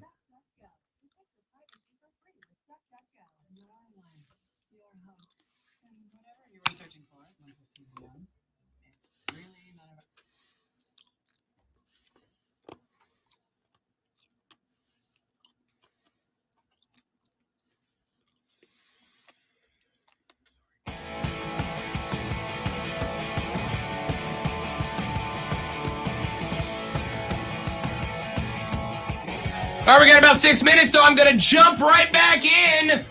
Longtime friend of mine on the air, and sometimes he'll admit off of it as well. Jay Busby of YahooSports.com is ATL based, has been covering the World Series, and joins us now on the Rob Brown Show and ESPN Upstate. Jay, long time no talk, buddy. How you been, pal? What's going on, brother? Nothing much happening here. It's all fairly quiet around Atlanta these days. The state of Georgia is pretty calm. So yeah, thought it might nothing be. much. Jay, let me ask you. I need you to be honest with me, buddy. Are you panicking a little bit? Like, is there a little bit of panic in the back of the brain right now? Because I'm not going to lie, there is for me, homie. Dude, I mean, I've been rooting on the Braves for 30-some years now since this whole run started. And anybody who has watched this and has seen how this has unfolded and then seen how it's unfolded in other sports, you can't help but be a little bit panicked. It's you can't help but think, oh God, it's happening again. And it very well might. But the thing is, you've almost got to boil it down to a math equation. Just imagine how we would feel if Houston had taken the first 2 games and then Atlanta wins the next 3 in Atlanta. Still going back to Houston down 3, they're up 3-2, but it's a completely different scenario. Imagine if Houston won Saturday night's game and Atlanta had won Sunday's. Still same thing, going down, and it's just a matter of the momentum and the belief that maybe something will happen. So, yeah, I mean, Atlanta fans should definitely be confident, but wary, I think is the best way to put it. Jay Busby from Yahoo Sports joins us here on the Rob Brown Show on ESPN Upstate. Jay, look, grand slam by Adam Duvall in game number 5 in the first inning, and it felt like that stadium was electric by the 7th inning. And, of course, I'm watching on TV, so I didn't have the translation. It just kind of felt like the wind came out of the sails a little bit. Well, I mean, the problem is that Atlanta was trying to stretch its bullpen over 18 innings. I mean, Snitker said that on Friday. He's like, I've got to get 18 innings out of our bullpen over the next 2 days. And, you don't need to be a math wizard to know that means 2 complete games. Now, the fact that Charlie Morton, the great Braves pitcher, was injured in the first game, that's a huge, huge drawback for Atlanta. I mean, if he had been on the mound on Sunday night with a 4-run lead, I think that Atlanta would be looking at having a parade right now. But he wasn't. You got to deal with it. Houston lost Lance McCullers, their pitcher, earlier in the playoffs. So, you can't go and complain about that. It's just that I think that Houston caught up to Atlanta's bullpen, and that's really not surprising given the fact that Houston was just far and away the best hitting team in the majors, and expecting them to continue to get 0 runs, 2 runs in a game was unrealistic. They were going to break out at some point. The question is whether Max Fried tonight is going to be able to keep them in check the way that he has done to a lot of teams in the past this year. Jay Busby, Yahoo Sports, joining us here on the show. So I have criticized Brian Snitker over the season for over-managing in certain situations, and I really didn't understand starting Davidson in Game 6. I thought it was one of those games where you had to go out there and take it because of how rare this opportunity is. But, it's one of those where he gambled a little bit. The Braves come up short. But now he's got a full-rested Max Fried for 6, a full-rested Ian Anderson for Game 7. If the Braves, however, drop the next 2, are people going to go back and second guess and criticize Game 5? I don't think so because, I mean, let's be honest. If they drop the next 2, there's going to be plenty of bigger F-ups that happen in the next 2 games for them to drop it than the pitching choice in Game 5. I think that there was really, with all due respect to all of the Braves pitchers, we are longtime Braves fans and longtime people familiar with the Braves are thinking in terms of Maddox and Glavine and Smoltz, these guys who would go and you give them the ball and then they wouldn't give it back for 7, 8, 9 innings. That's just not the way that baseball's played anymore. It's just, it doesn't work out that way. What Snitker did was basically, I'm not going to say that he conceded Game 5, but he, rather than doing kind of a half-ass Game 5, 6, and 7, he said, all right, if you can get Game 5, good, but they now have a hugely rested bullpen. All of their best bullpen pitchers are completely rested. None of them did a huge time in Game 5, so they are set up as well as they can possibly be. Jay Busby from Yahoo Sports joining us for another 50 seconds or so, Jay. The pit in the stomach is growing. I feel like I'm ready to just fall over the trailer and lay in the fetal position until about 12:30 tonight. Talk me into how the Braves are going to win Game 6 and end this thing tonight. I think that they're going to do it by pitching, by shutting down Houston's offense. Houston's offense hasn't been great. And then opportunistic hits. And then a little bit of that Braves mojo. They haven't lost consecutive games in a long, long time. And there's something different about this team, man. This isn't the team of the 90s anymore. There's a bunch of guys who know how to win and know how to win in tough situations. I love it. Jay Busby from yahoosports.com. Jay, let's do it again, hopefully next week, in a far more celebratory manner. What do you say? Absolutely, brother. Give me a call. Love it. That's Jay Busby from yahoosports.com. Follow him on Twitter at JAYBUSBEE. He is covering the World Series out of Atlanta. Longtime Braves fan. Big Falcons guy, but I don't hold it against him because nobody's perfect. That's Jay Busby, and we're done for the day. Hopefully, tomorrow, we'll be rolling some victory music on the show. If not, we'll be breaking down Game 7 one way or the other. You know we're talking baseball, and our college football playoff rankings drop tonight. We'll have that hitting full speed tomorrow as well. That's Lonzo. I'm Rob. Mark Ryan and Diesel up next with Offsides. Make sure you stay tuned for that. We'll see you back here tomorrow, either celebrating or drowning our sorrows. We'll find out. Let's go Braves. It's the Rob Brown Show on ESPN Upstate. Later, brother.